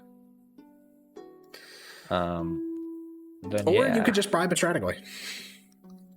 A former Seems like strategoid. people. Seems like these guys are more reliable if they're, or are they? I think that not bribing a strategoid. I think these guys will be more reliable than some schmuck that we're paying. Yeah. All right. So you send the head of Clan Athius and his son to go speak with Kalmiansis? Do they agree to? Yeah, of course. They want you to win. They want their looting Okay. rights, motherfucker. Then yes, we send them. All right. It's Yeah. also so cool to tell one group of people like, yeah, we are we will give you looting rights, and then to tell another group like, we will abolish looting rights. We haven't done that. Haven't done Not that. yet. Well, you Not did promise yet. looting rights to certain groups of people, but... Alrighty. So, they will give you feedback on what their conversation with Kalmiansis is like. They went to him. They spoke about very specific military strategies, because while you guys have been focusing on the campaigning, there are people in your campaign camp that have been focusing on what's next. You guys have had this a couple times, like speaking to Zenotis or Kalmiansis just now, where someone's like, well, what happens next? And you've been kind of stunlocked. Luckily, there are, like, the clan Luktara is already planning on how they're going to most effectively pillage the city of, like, Akialden. Like, they have, like, floor plans of the city, or, like, city maps of the city, and they're planning, like, okay, how do we, like, loot the most shit from this city as humanly possible? Like, there are members of your campaign that are That's ready fucked for up. this war. Well, That's fucked up. you gave them looting rights. I just didn't think about it. Like they're And it plotting occurred to around me how to what get the a- most like cultural artifacts humanly possible that they can later resell. in the Oh open god, I market. thought we were spreading democracy. You are. Wait until Hobby Lobby starts buying these ancient Sumerian tablets. You're gonna be rich. Hadn't really occurred to me what looting rights are. Oh yeah, it's when you sack a city, kill its people, Yeah, take yeah. its shit. I give it to knew the that conquerors. logically, but for some No, reason nodding there's and like saying a yes. like a very Everything that everyone has ever asked us for has maybe had consequences. There is a fucking trail of insane agreements you guys have made over this campaign. But anyways, they have that conversation with Kalmiansis, and regardless of the ethical reasons, Clan Atheus knows war. They've been fighting wars since they were founded 50 years ago, and both of them have military experience. So Kalmiansis also admits to them that he spoke to several of his former Strategoi acquaintances, and the ones who served on the commission that looked at the efficacy of the army, and all of them said, yeah, war will be great, because those were the same Strategoi that you guys bribed previously. So Nice. speaking to people you've bribed, Let's fucking go. speaking to Let's people fucking directly go. from your campaign, Kalmiansis will agree that he was previously going to go with Karmanos, but now he will endorse the pro-war position. huge. Let's fucking go. Look I at did that, it, it's guys. actually kinda nice. Excellent work. Yeah, I did a good one this session. Yeah. You do a good one Instead every of- session, instead of- Dean. Instead of running away. Well, this session I feel like I've been kind of putting up shit. But it's been really funny. It's okay. Aquanax is a volume shooter. So Yeah, true. Great chance character. All right. Yeah. Meet with Dawn followers. Yeah, Tritnax. Oh yeah, and I get these guys too, right? Well, yeah, who do we want to send to meet with Tritnax? I was just gonna shit talk elves with them until. Yeah, how about I go with you in case there's like a real talk, but let you do the Are we going to talking. send? Yeah. So are we sending Midian? Yeah, let's. We haven't had all three of us Yeah, for a while. all three of And us. I've Yeah. killed elves. Yeah. This is true. Many. Okay, It's true. the three of you get into Odnos's carriage, and you are dolled up for this. Okpanax is in the thing he always wears. Odnos, you're in your very fancy Plains faction ball clothing, and Midian, you decide that your full like dress uniform would be a bit much for this, but you do wear little bits of it, so like a casual military uniform, kind of. I'll buy and- him like nice clothes if he needs them also. Do you want to wear nice clothes or do you want to wear military clothes? Because these are different things. Because I think, okay, military works better, but I'm Okay, just because saying. and just be Can clear you what buy this me a looks new like visually. I have a new blanket. I only wear the cloth, but it would be good to get a new one. Sure, man. Yeah. All right. Yeah. But yeah, so I Midian's, take you to my favorite cloth maker. Midian's dripped out in a warrior skirt with Tharada, which is like it's a type of breastplate that looks like you have abs, so he has one of those on. Odnos, you wear nice like kind of goopy silks, kind of like gooping off your body, big like swooping. There it is. Swooping is the word I was looking for. Swooping sleeves and stuff like that. And then Akbanax wears a blanket wrapped around his body in the shape of a toga. And the three of you make your way to. Do you guys want to go to his house or his place of worship, Tritnax's? Which one is more public? The place of worship. House. Okay. You guys make Fair. your way towards a lavish estate within the guild section of the city. There is a golden statue of a man wielding a flaming sword atop the building. There are 7 armed mercenaries that stand guard at the gate, which is illegal, like explicitly illegal. You're not allowed to have weapons inside the city, but they're just there. You announce who you are, and they let you in. They will, however, demand your sword, Odnos, because you keep a sheathed sword on you as a nobleman. It's your mark of being a member of the Plains faction, and you are allowed to do it because Plains faction has been given special dispensation by the city's government. But you are asked to hand over your sword. Can I leave it in the carriage? That's fine. Yeah, I'll do that. You guys are 4 more mercenaries, not the 7 at the gate, but 4 additional ones, guide you guys across a well-manicured lawn. You can see all the servants here are dressed very strangely. They wear white robes with their hair tied back and put into like white hats. So men and women are only really distinguishable by faces, and even then, like, it's kind of hard to tell because, especially for some more androgynous-looking people, they all were wearing the exact same clothing, and the robes are voluminous enough that body shape isn't really visible. So they look remarkably similar.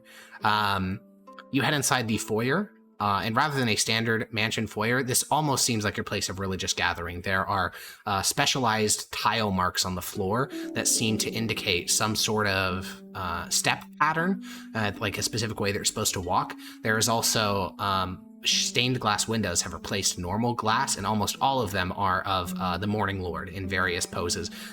There's also a couple of Tritnaks performing miracles. And then you guys are guided up the central staircase. You are led down a long hallway with 6 additional mercenaries located inside of it. And then at the very end of the hall, a person is there. They're completely bald. They wear white robes. Their eyes are glowing yellow. And they will give a bow as the 3 of you approach. Greetings.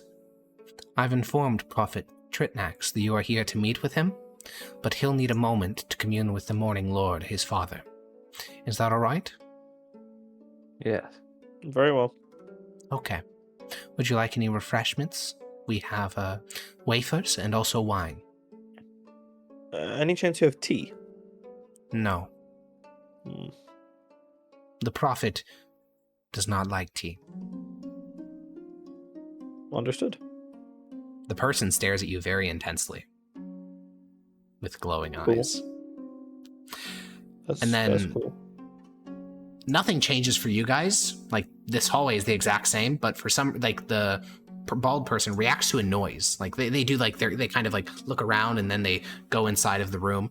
For the briefest of moments, you catch the interior of a miniature chapel with, like, 8 pews in it, and the door closes, and you hear some muffled talking, and then the door fully opens this time, and this small little private chapel has 4 pews on either side. At the far end is a life-sized golden statue of Tritnax. Behind him, there are golden statues of soldiers holding daggers plunging down towards his back. There are 2 stained glass windows. The one on the left depicts an Athnoine hanging from a rope, and the one on the right depicts Tritnax plunging a sword into the chest of an Athnoine. And in the center of the room is Tritnax himself. He is a man in his late 60s. He has a long white beard that's well groomed too. His hair is about shoulder length, again, very well combed, and his eyes glow incredibly brightly with a yellow light. You can't really make eye contact with him. It hurts. And the person who originally let you into the room will sort of step off to the side, and Tritnax himself will look at Midion, and he'll say, Welcome. Please have a seat in one of the pews. Okay, thank you. and then he'll look at you, Oddnose, and say, I heard what happened to your son. That was a very tragic circumstance. It is a shame that he will burn forever in the deepest of hells. Ooh. Your words are appreciated. he'll then stare at you, Akbanax, as you go to sit down, and he says, You're a philosopher, I was told. Yes. You worship Aurelian soul. Yes. Have you ever heard a sermon of the Morning Lord? I have not. That is good. Perhaps we can save your soul today. Oh. I'd be interested. and the other person that brought you in, the bald person, will sit down, and you guys are kind of split up. You have Akbanax and the bald person sitting on one bench, then you have Oddnose and Midion sitting on the other bench, and Tritnax will kneel down before the statue of himself. If his eyes didn't glow, this would be perhaps the most narcissistic thing you've seen in your entire life. But there's something about the fact that his eyes are glowing and he starts to incant a magical spell that makes it mildly terrifying. After he casts the spell, he says, O Lord in the sky above, that which is me, I commune with you today and ask you questions of the fate of those I'm here with. I ask them these questions on their behalf, seeking to endeavor and understand your infinite and enigmatic plan, O mighty and great Heavenly Father. And he'll remain kneeling, hands put together in prayer, but he'll look over towards you, Akbanax. Do you have a question of God?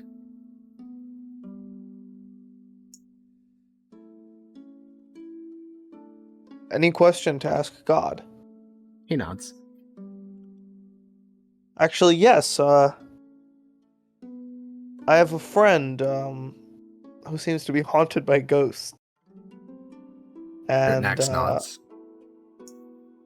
and I've had him meet with a cleric and an arcanist, and been trying to find a physician, and I just don't know what ails him, and I want to help him. What can I do to help him? Nax says, O great Father in heaven above, you have heard what he has asked. How can we cure Akbanax's mad friend? There's a couple of moments of silence. And then, and it's hard to describe this because it truly is a sixth sense, something beyond yourself. When magic is cast in someone's presence, there is a feeling. It's like a static in the air almost. And you feel a presence, something beyond yourself, enter into this chapel. Whether it's the Morning Lord, that is a whole other line of discussion, but it is something. And there is magic in this room. This is not just Tritnax hearing, making up an answer. Something communicates with him, and you can all feel it, including the bald person seems to, bow their head in reverence as this presence enters into the chamber. And Tritnax nods their head. He turns and looks. I am so sorry. Your friend is lost. His mind destroyed by years of fighting, and his body poisoned from the moment he was born.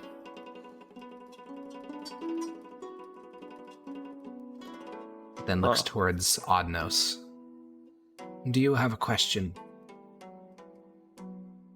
Do I have any plots against me or my family? He closes his eyes. The presence enters. He doesn't even speak the question. It seems as if you, through proxy, was able to get the point across. Yes. The son of the tyrant wishes to instill fear in you and your family. And his eyes, and Tritnax's eyes open, he looks over. And him, your candidate as well. The son of the tyrant. That is what the Lord told me. Then Tritnax will look at Midian. And you? Do you have a question?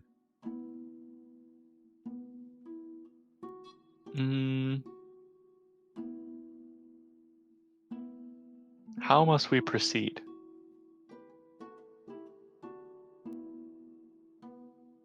He thinks for a moment. He will answer this, of course. Is there something more specific you would like to ask, though?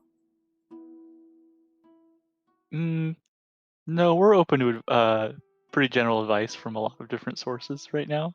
Understood. Tritnax presses his hands together. The presence enters the room. He says, you should remove yourself of the burden of worldly possession and desire and dedicate your life to his service and that of his chosen prophet on this place of existence. And Tritnax's eyes open again. He stretches his arms out, and then he does a full kowtow, hands and knees, fully kowtowing before the statue of himself. And he mumbles a prayer into the ground, and then he stands up. The bald person who originally guided you into the room exits from the chapel, and Tritnax looks at the three of you. His eyes still glow, but they seem slightly diminished somehow. And he'll say, well, I hope that was helpful to you. I try to, when I first meet people, give them the gift of divine revelation. It is rarely afforded to average people. A great paywall is used by other churches to prevent them from hearing the word of their lords. Appreciated. Now, my assistant indicated that you came here with the intention of swaying my vote in your favor. That is correct. Now, many in my congregation are quite poor.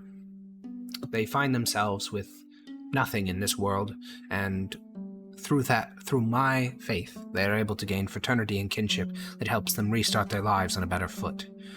Mondus has promised that all people, including those of my congregation, will be able to serve in officerial ranks, and as well as having access to looting rights. Have you come to offer me something similar? Is that what you desire? No.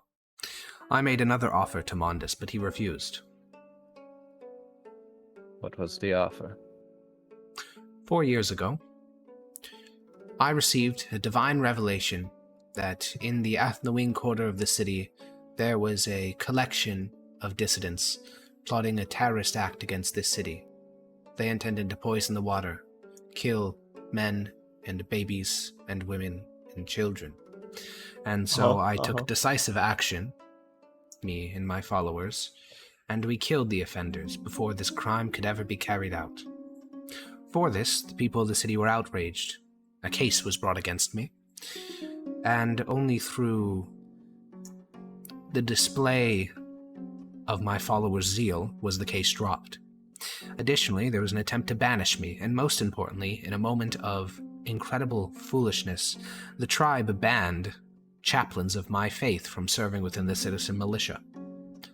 I would like this reversed. Do you mean that chaplains of yours must serve in the citizen militia or are allowed to? Allowed to. Real quick aside, the event he described is very well known. You all knew about it. It's called the Trita Riot. It is a incident where 40 followers of Tritnax went into the Athnawing quarter and lynched 8 innocent people, including several children.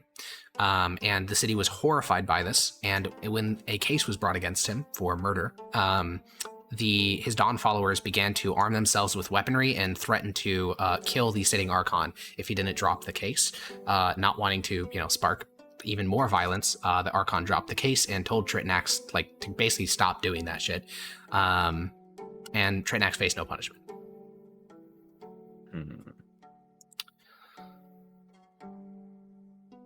When you say you want them to be allowed in this citizen militia, how would it be done? By vote of the militia? Well, no. I would like it so that for each of my followers, every 10 of their number, 1 chaplain be allowed.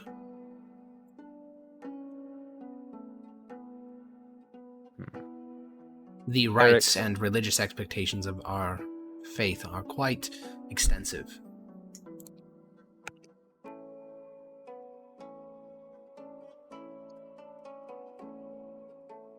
We have had elves serve in our military. Would there be issues between you and them if they were to be in the same brigades or what have you? It is possible. If the demons are discovered to be working against the interest of Zuri, I would give a full religious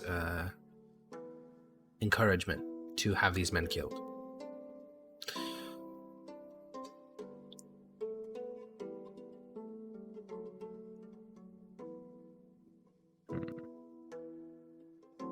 You see, unlike the Athnaween, us humans are capable of honesty, which is why I tell you this with the most frankness, that any problems that will happen amongst my men and the Athnaween will be far outnumbered by the fanatical zeal that we will fight for on behalf of Zuri.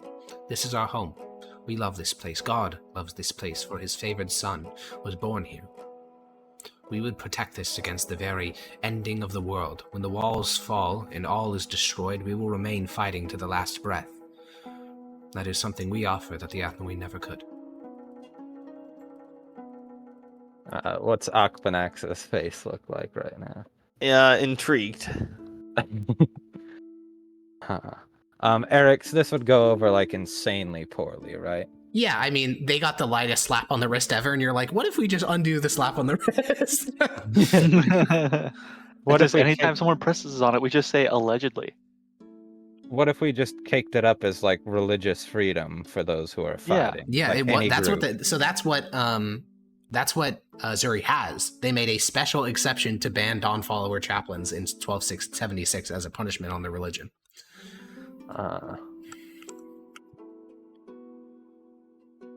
Well, they promised to be really nice. Until the next time they're provoked by their, I guess, seeing elves. Yeah. I'm going to ask him. Many in the city do not like you and would be He nods. very disheartened to see this. Is I'm there aware. any? That is why Mondus declined. Is there any other supposed penalty you would be willing to take on to appease the crowds if we were to lift this? No, we did nothing wrong. No penalty should be incurred.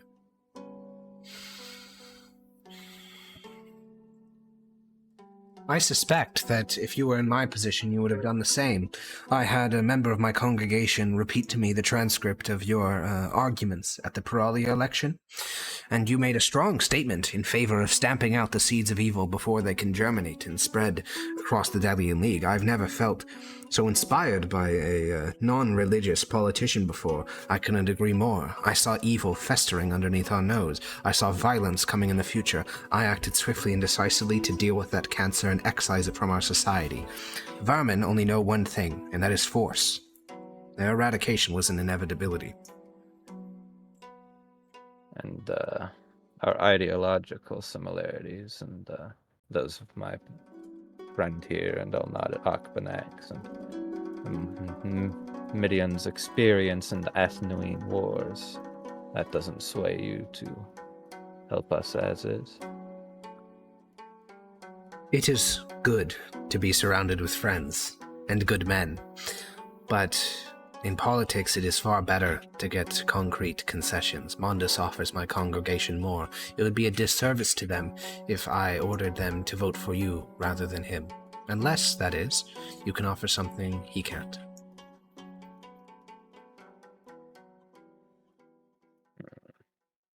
So Eric, he said he offered him just looting rights and... So, as a reminder, Mondus's platform is the total abolishment of looting rights. All money goes to the city and is equitably distributed amongst the citizenry. And officers are selected, no longer by commission. He didn't actually give a reason, like a way that they'll do it. It's just they won't just buy them anymore. Yeah, so he's offering these guys things he can't give? Well, no, what he offered Tritnax wasn't anything special. He just kept his normal policy. It's just that your guys' normal policy is less than Mondus's. But I mean, Mondus said he's going to abolish looting rights, but he told these guys he'd give them looting rights. Well, no, he's giving all people looting rights. Like, when he says abolish looting rights, what he means is that no individual person gets the right to loot. The whole city gets equal right to loot. So everyone gets, like, a payout from the sacking of a city rather than just the soldiers involved. So that's his policy, which would directly, like, financially benefit Tritnax's congregation because they're citizens of the city. Yeah, and giving these guys direct looting rights would go over horribly. Yeah. Yeah, that would be much worse than even getting rid of... Yeah, that would be probably the worst thing you could do. Yeah. Well, if we just gave them money. Not a bad idea. Mondus isn't pro-war at all, though, right? He is ambiguous on the topic. You're right, he's not pro-war. He's ambiguous. Yeah, we'll start with that. Mondus, you seem to speak as if he's set on war, but he's remained non-committing. I'm certain that he can be convinced. The tribe of the city can be convinced. And we're already convinced.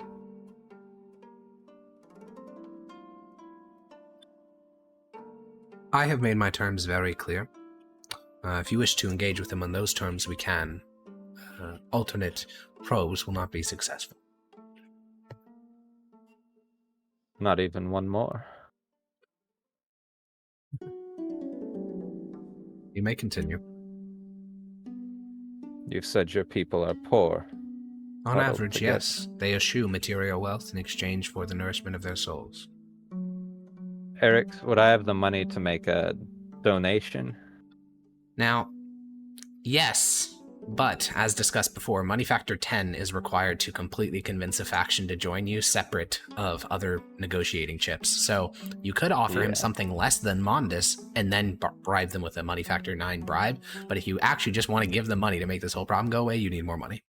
Yeah, what's something less we could offer them? I mean, there's a logical argument here where if we're going off to war, they're just like kind of be allowed to run free in the city. But I don't know if the logical argument is like enough.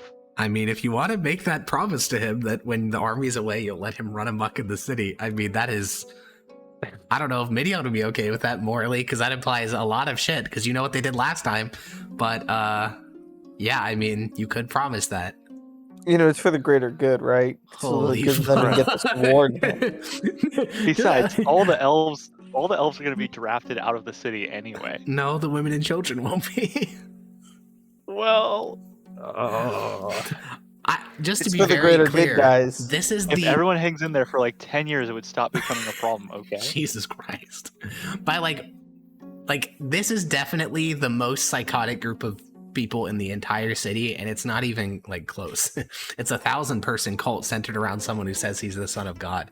If you want to get their votes, that would be a great way to do it. But, man. I don't think we're doing that. That's too far even for me. Just giving them the city. And who was it that promised this to them? Mondus? Mondus. Yeah. Oh. Telling Mondus getting better by the day, man. You are currently with both the people that... Oh, actually, no. With Calmiansis, he was looking at Carmenos, but now you're talking to a guy that's competing with Mondus. Also, all these conversations have just further confirmed your belief that Nidor is nothing, because you haven't spoken to anyone who's like, but what about Nidor? That has not come up once in conversation. That guy is fucked. All I'm saying, Ben, is doesn't have to be the end of Ghost Game. What? Dude, I'm not. Dude, that guy's so. I can't believe that it wasn't magical. He's just crazy. Genetic defect. Come on, man. How was I supposed to know? You How the weren't. fuck was I? You just discovered it. That's the fun part. How the fuck was I supposed to know, man? Look, all I'm saying is if we put Akbanax in military fatigues, sent him to his house, and then just started saying, "Kill your neighbor, kill your neighbor, kill your neighbor." Dude, okay, I got it. Wait, no, wait. What if we go back to this this son of God guy, and we get a cheap whore that we tell him we have to tell him that he loves war.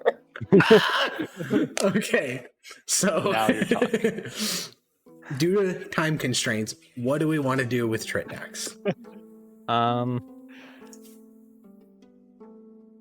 Well, we've said yes to everyone so far. I think that you are reaching the point where if you say yes to what he's asking you to do, it may start to conflict with other agreements you've made. Yeah. So I'm going to leave him a standing offer of I help out your poor with the 9 money factor, and we are planning to go to war. We're ideologically similar. Your people could vote one of your guys into the officership, maybe democratically. Since we're It's planning true. to That's do a whole that unit anyway. right there. Yeah. He'll nod and he'll say, well, I appreciate your offer. And if you do win Stratigo, I hope that you still extend generosity towards my people. In the first round, I think we'll be going for Mondus, but if he is eliminated, we shall see you next.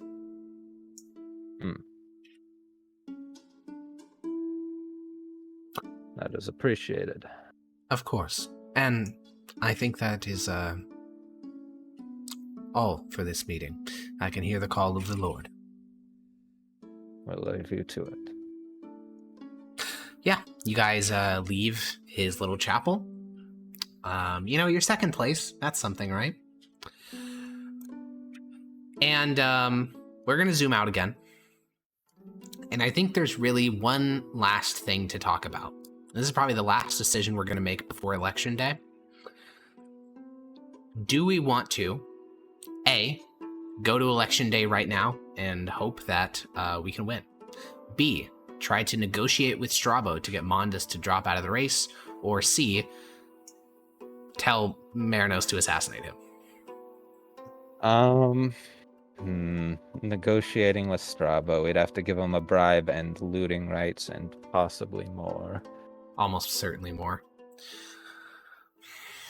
From a negotiation perspective, you'd have to offer him at minimum what he was expecting to get from Mondus and also probably financial compensation. From a negotiation perspective, I say we assassinate him. Yeah, I'm leaning that way. Ben's audio sounds like he's like fully slouched in his chair, like just be like, kill him, fucking assassinate him, just fucking blow his brains out. What do you want from me? Yeah, we haven't exactly ran a moral campaign, so I think we... To be clear, there are levels. You've done minor bribery, and now you're going to escalate to double homicide. Like father, like son. Dude, that's like a banging lyric. I went from minor robbery to double homicide. Boom, boom, boom, boom, boom, boom, boom, boom. Let me look over my Bond ideal flaws. I went to his funeral and watched his mommy cry. Wow. Get him in O-Block. Get Democritus in O-Block. That bitch on my side, she whispered in my ear, "You love war." Oh man. Also, and I need to say this because if there will be unintended consequences of killing Strabo. Not that you'll lose, but there will be. It's not just going to be, oh, he's dead, we won the game, yay! It's going to be more than that. Surely not. What do you mean more than that? I'm not going to answer that question. I'm just letting you know. Well, yeah, so do it then. If you want to know, do it. We're gonna get caught, aren't we? You love war. Let me look at Bond ideal flaw. Yeah, I mean, so technically Oddnose is the only one that will know about this, but since this has such a big impact on the game, Ben and Nick, you feel free to also contribute. I want to kill the guy. Okay. My whole character is built on violence for the greater good, man. True. And only the death of two men for the whole good of the league. Yeah. Okay. Yeah, let's see. Personality traits, cold and calculating, plus one assassination. Ideals, control, plus one assassination. Bonds wants to spread democracy to the rest of the Delian League. Serves greater good. Flaws, never takes responsibility for his failure. Dude, Akbanak's rolling up to the function. Here's my 36-part syllogism for why I kill my political opponents. That's crazy. Okay. Dude says that's just spreading good democracy. You gotta kill a few political dissidents. My only concern is if we get caught, so I'm gonna double check with Marinos. He will not give you any details about the assassination at all, period. All he needs to know is whether or not you want him to do it. Man, what was might be a fed dude? To be completely honest, he'll probably also hire a wizard to erase your memory with your consent, because it is dangerous for you to even know that you agreed to that. To be honest, and you guys can afford a wizard to cast modify memory. So if you agree to the assassination, he's going to erase your memory of the two conversations. Son of the tyrant, look to instill fear in you and your family. That's got to be Strabo, right? Yeah, well, he's not his son, but not literally his son. Well, he's the son of the great originals. Nephew. No, he's literally his great nephew. Bloodline wise. Could Manos be considered the son of a tyrant? No, his dad was a horse breeder. If you think it's literal, Arisor. all I'm saying is if you think it's literal, Strabo is not the son of the previous Strabo. He's his great nephew. Yeah. Let's see, who else? But he could be also calls plotting? himself Rise. Homion Strabo. Yeah, he's. What do you think God meant by that? Does God want you to kill political dissidents? I think that one definitely does. The Morning Lord, absolutely. Oh, Yeah. well, Or was is that there the any morning? reason? It sounds like we're on board at this point. Well, I feel This like was you're. Go. I don't this like was the the- feeling of that push there, Alex. You were. Let's This was supposed to go. be the comfy game. Remember when we Was came it up with supposed to it? be the comfy game? I'm pretty sure session 0, and I quote, Alex, we want to destroy the only good city in Valeros. I'm pretty sure that's like a direct quote. When Ben originally pitched the campaign, you said we should do this one first because it's cozy. It'll be like a detox from Voyages of the It was Divine. that, to be fair. Compared to Voyages, I suppose. Yeah. So, Yeah, we haven't. what are we doing? We are having an assassination. Yeah, I don't Okay. see any way we win without doing something. So we either have to bribe or assassinate him. Would you like me to model as to whether you would have won if you hadn't assassinated him, or would you like that information to be lost Yeah. to me either? Please. Okay, I will Please, I figure want that as out real much quick, data and as then possible. so I'll figure out if you would have won as of right now, and then I will, yeah, I'll do that real quick. We're back. Alrighty, we are back. I have modeled what would happen in the hypothetical timeline. They don't do the assassination, but the assassination is happening. You tell Meranos, yes, you would like him to go through with it. What I'm going to give is a brief timeline of events, and then we're going to move into election day, and then we'll be done. So, Imagine we lose. on September 9th, Oh, I'm so ready. in the early hours of the morning, Mondus and Homion Strabo are found slaughtered in a carriage less than a mile away from Strabo's estate. Initial reports indicate bandits, but severe public pressure on Archon Terminitus marks this as a top priority for the city. Strabo's supporters accuse Nidor, they accuse Carminosis, they accuse you, they accuse Athnoin, they accuse basically every group that one could imagine, but there is no concerted political push as to what group may have done it. The commission of clerics and wizards hired by the city to investigate the interaction doesn't happen until 2 days later. The commission finds that 3 Athnoin of the Crimson Brotherhood killed Strabo and Mondus that evening. On the evening of the 11th, supporters of the Dawn followers, led by Father Tritnax, will attempt to enter the Athnoin quarter of the city. A skirmish erupts between 12 pole bearers and the Dawn followers, which leads to the death of one of the Dawn followers. The Dawn followers declared a martyr, and Tritnax says that the Athnoin of the city must be dealt with. On the 12th, which is 3 days prior to the election, the entire city is put under a form of martial law. There's no professional military, so it's just the pole bearers, and about 500 citizen militia are called up. On the 13th, another skirmish happens between Dawn followers and the pole bearers and the rest of the citizen militia. And then finally on the 14th, a group of Dawn followers breaks through the cordon of pole bearers, leading to the death of 50 Athnoin before the Dawn followers in question are arrested. And that brings us to today, the 15th of September. This is election day in Zuri. The sun rises. It is a cool day of moderate temperature. The harvest season is over in Zuri, at least for the summer crops. Individually, you each make your way to the Agora of Zuri, the beating heart of democracy. People will be arriving all throughout the morning. Thousands fill the courtyard.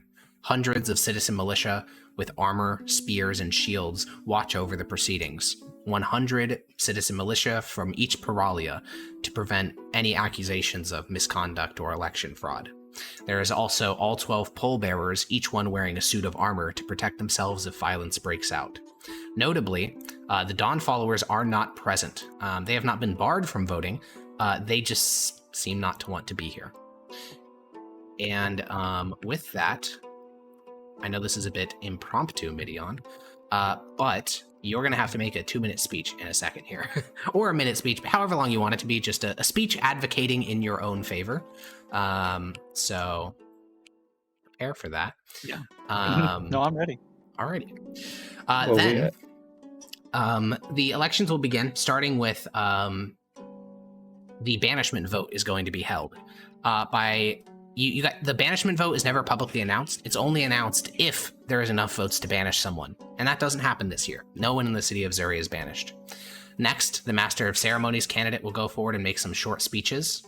After the Master of Ceremonies is voted on, next will be Strategoi. And before we dive into, the speeches of the various Strategoi candidates, I want to go over some things we seeded earlier this session. The playwright that you paid, Reproblius, he will write an attack ad. The attack ad will was originally going to target Mondus, but Mondus died. So at the last minute, the play was rewritten to be about the only other person that the play made fun of, which was Midion. So it turns out to be basically 90 minutes of making fun of Midion with all the jokes that were meant for Mondus switched to Midion instead. Well, whoops.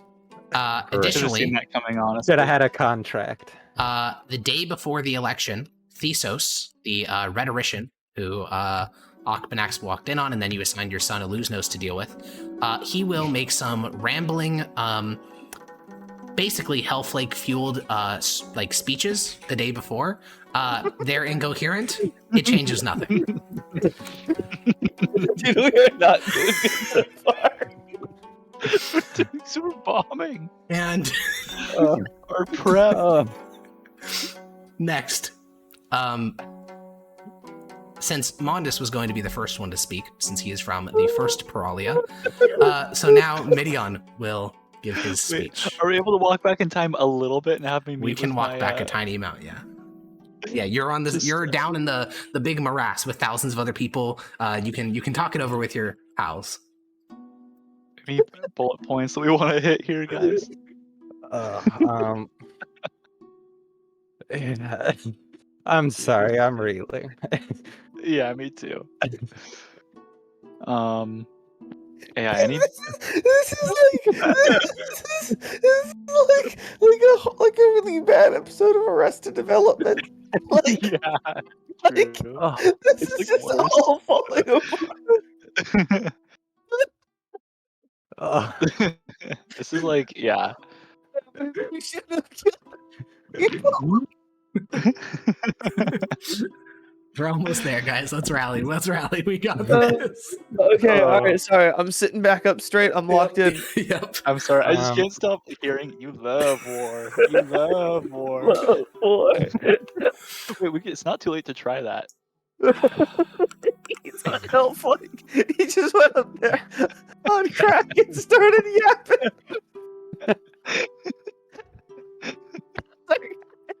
Sorry, guys. Oh god, what have we Okay. done? All right. So who goes up to talk? Well, so Midion needs to go up and he wanted to rewind Yeah. time a little bit to discuss with you guys what he's going to say. This is technically our pre-speech campaign meeting, but Yeah. maybe our last one. Play off It of is the last one, anger. Just play on a general sense of anger into a pro-war sentiment for defending ourselves from threats. Let's see. I'm reading through Carmenos's thing. Play up the kind of populist angle. You are now the most populist candidate after the death of Mondus. Yeah, so play up the populism. He was on crack. Yes, he was. That's our guy. That's our boy. That's our campaign strategy right there. The core of the operation to get him to be pro-war worked, all right? He got pro-war. So, you want Midion to emphasize Populism, play on Okay. a sense of anger.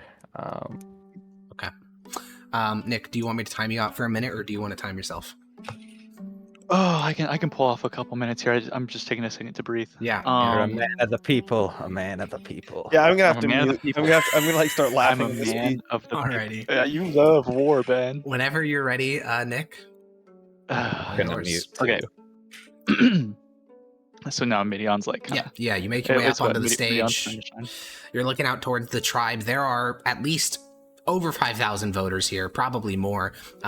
They are all gathered very close. You're put up on a stage. Next to you, you can see Nidor and Carmenos. You, along with the others, are all wearing some shade of black as a sign of mourning after the death of Mondus. And it's important to remember, your character has no idea who killed Mondus. He's as in the dark as the rest of the city. As far as you know, Crimson Brotherhood Athnoween were the ones who did the killing. And with that, what do you have? Well, first off, everyone, you all saw the war games, right? We have a weak military, a very, very weak military, potentially the weakest military in the entire Delian League. Meanwhile, our neighbors collapse into tyranny. The least democratized city in the entire Delian League, all right? We don't like that, people, do we? Okay. We need to step up. We need to make the strongest military. We need to be ready to go no matter what, because our enemies around us are threatening our way of life, and we like our way of life, right? Whoa, Mondus didn't like his way of life. Very sorry to Mondus. R.I.P. to Mondus. But he wasn't strong, you know, and the people that did it were very bad, the worst. But that's why we need to be strong. We need to be the strongest city in the entire Delian League.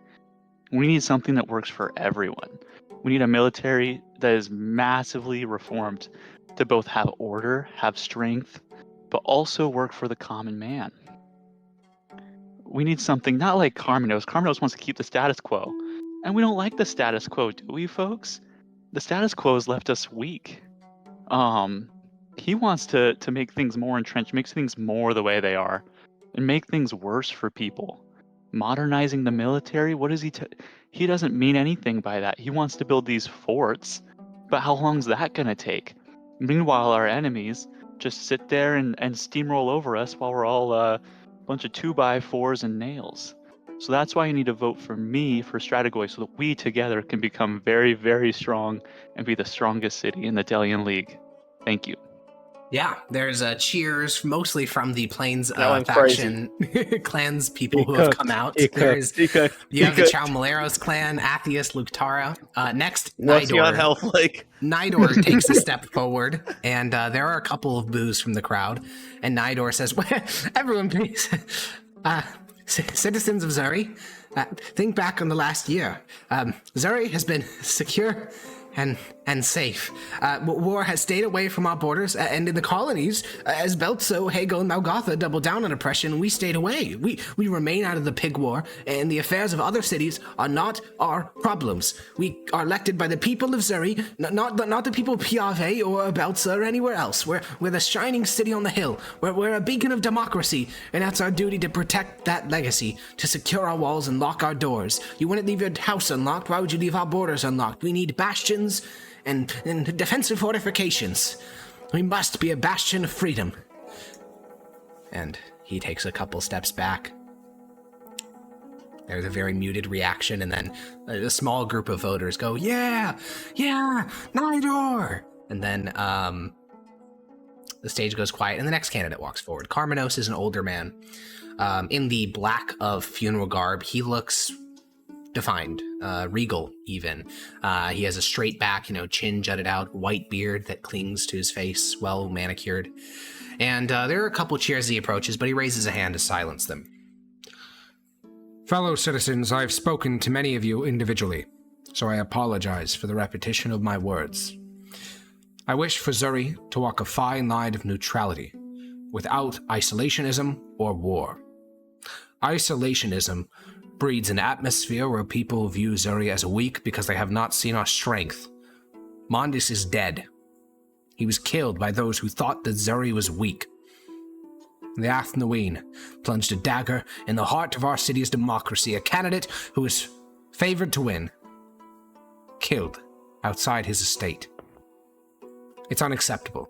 And isolationism doesn't mean we sit and watch as people run roughshod over us. The guildsmen have failed in their mandate. They have not done anything that their voters request.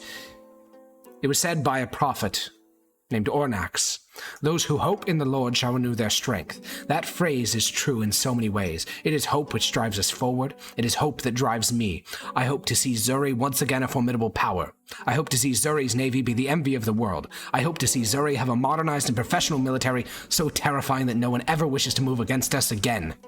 I hope that my opponents who have their heads buried in the sand and beg for isolationism never see an office again. It is not our duty to invade other cities. It is our duty to make ours the best it could ever be. You Geminis made that clear. We were not an empire.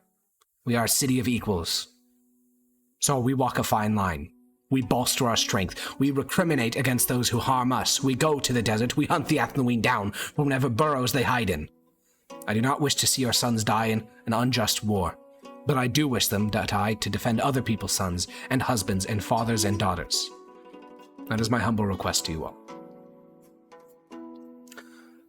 And with that, the votes are tallied for the first round of voting. No. At 8.84%, Nidor receives 744 votes. At 30.1%, with 2,563 votes, is Karmanos. With 60.71%, or 5,110, is Midion, with a clean majority in the first round of voting, and a victory for the position of Strategoi. Let's go. Now, I will very briefly talk about how the winner was determined, and then we'll go into our final epilogue. So, And we'll have to find out if we would have won if we hadn't. well, I done can all tell you that now. So the way it was determined was I made a spreadsheet that included like a bunch of things. I'll probably include it in the video description rather than explaining it now. But basically, I made a spreadsheet, so it was going to be like I could actually figure it out without it just being vibes. And the answer was. And this shocked me. That's why I said when we were on break, like, oh shit, you would have won for killing Mondes. It would have been a very narrow victory. It would have required a runoff, but you would have won. So this was the right move, Pog? Sure. Someone's dead, and you would have won anyways. But yeah, sure. It's the critical voting block that actually won you it was you got both the Dawn followers and the Calmiancians onto your side, and the artist influenced were all on your side even prior to Mondes's death. So that was enough. Well, Wait, did the final speech not matter then? The final speech this time kind of didn't matter. Previously, before you killed Mondes, it would have, because the votes would have been a lot closer. But how would we have won beforehand if we hadn't killed Mondes? If you hadn't killed Mondes, I broke down the percentages. So you'd have had about a 42% like first round vote. Then Nidor would have dropped out, and the Metals Guild would have gone to Karmanos. But then still, no one would have had 51%, which means Mondes would have been removed, and then it would have been you versus Karmanos, which you would have won. Who would we have over Mondes? Wouldn't he have had the? You had the artist influenced. You had the Calmiancians, and you had Tritnax. Because even though Tritnax was like kind of fucking with you a lot, Mondes offered them literally nothing, and you offered to donate to their poor. So push come to shove, he was going to vote for you. Ah, I see. Nice. So he lied and Yeah. Okay. Yeah, I mean, he's a goal leader. In his own temple. Yeah. So, final Hey, epilogue. it's not like anything bad came of it. And I certainly want to give, I do want to give you guys a chance to talk about what you think your characters would be up to. But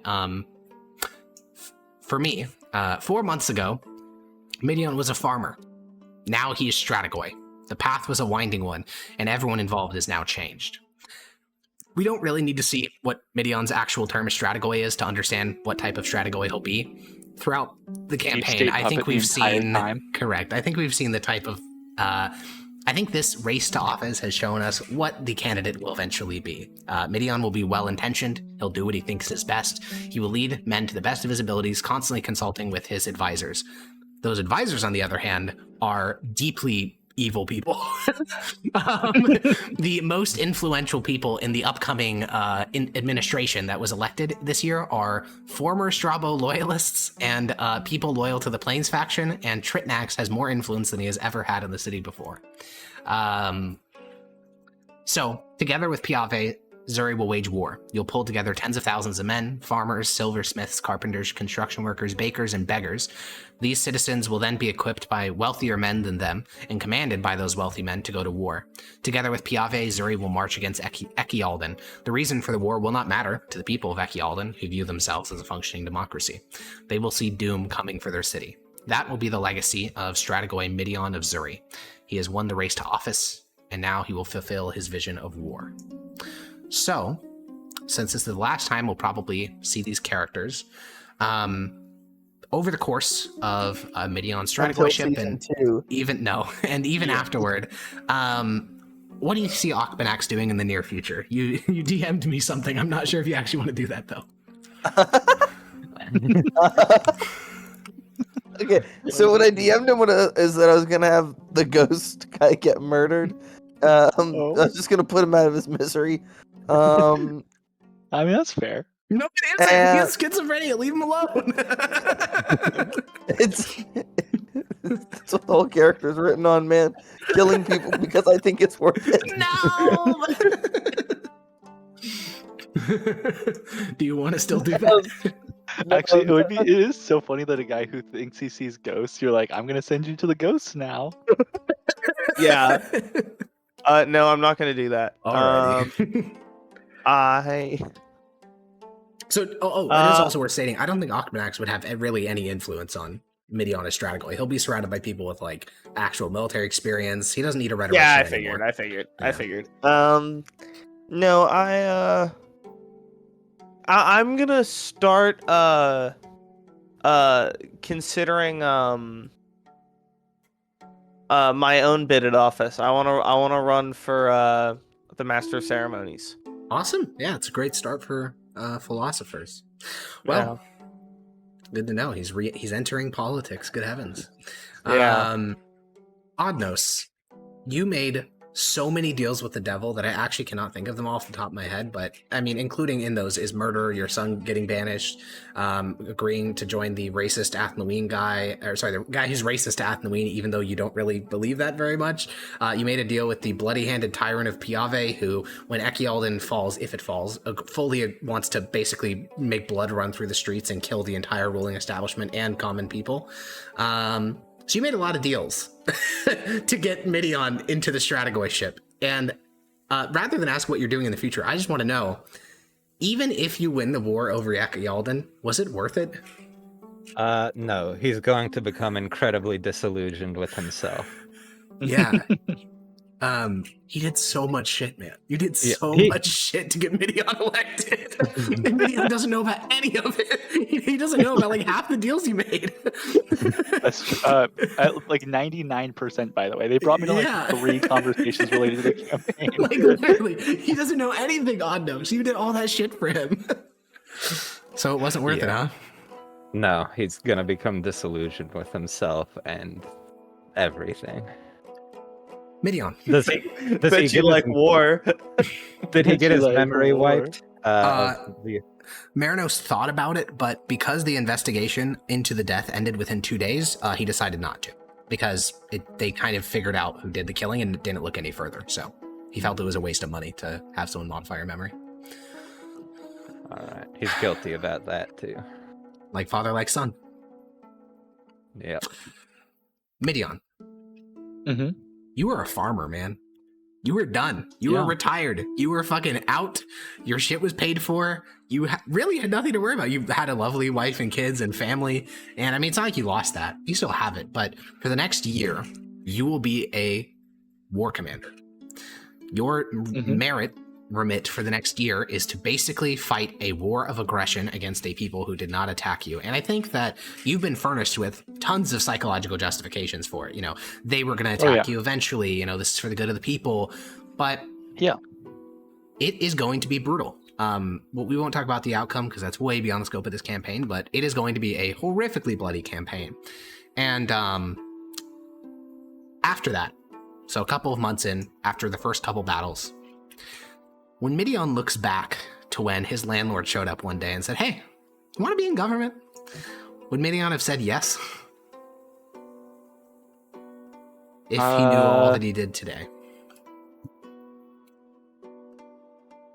Yeah, I think he, even that far in, still trusts that his best friend and landlord Yeah. was making all the right shot calls at the time. Yeah, and you were insulated And- from the worst decisions.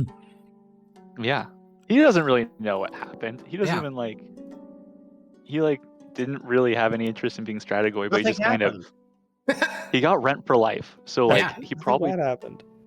he's Yeah, probably and when the happy city with is that. eventually sacked, you will have first priority looting rights as Stratagoy, so that wealth will embolden your family quite a bit, maybe even move you into the lower bracket of the Plains faction. So I don't think he's like, yeah, my life is like super awesomer now. Yeah. But I don't think he has any regrets. Okay. Well, with that, that's where we're going to end it. Midian was elected to Stratagoy. There is no justice for those who commit crimes. That's I love politics. And that's the city of Zuri. Hope you enjoyed it. And, Bye, YouTube. bye-bye. Bye, guys. Bye.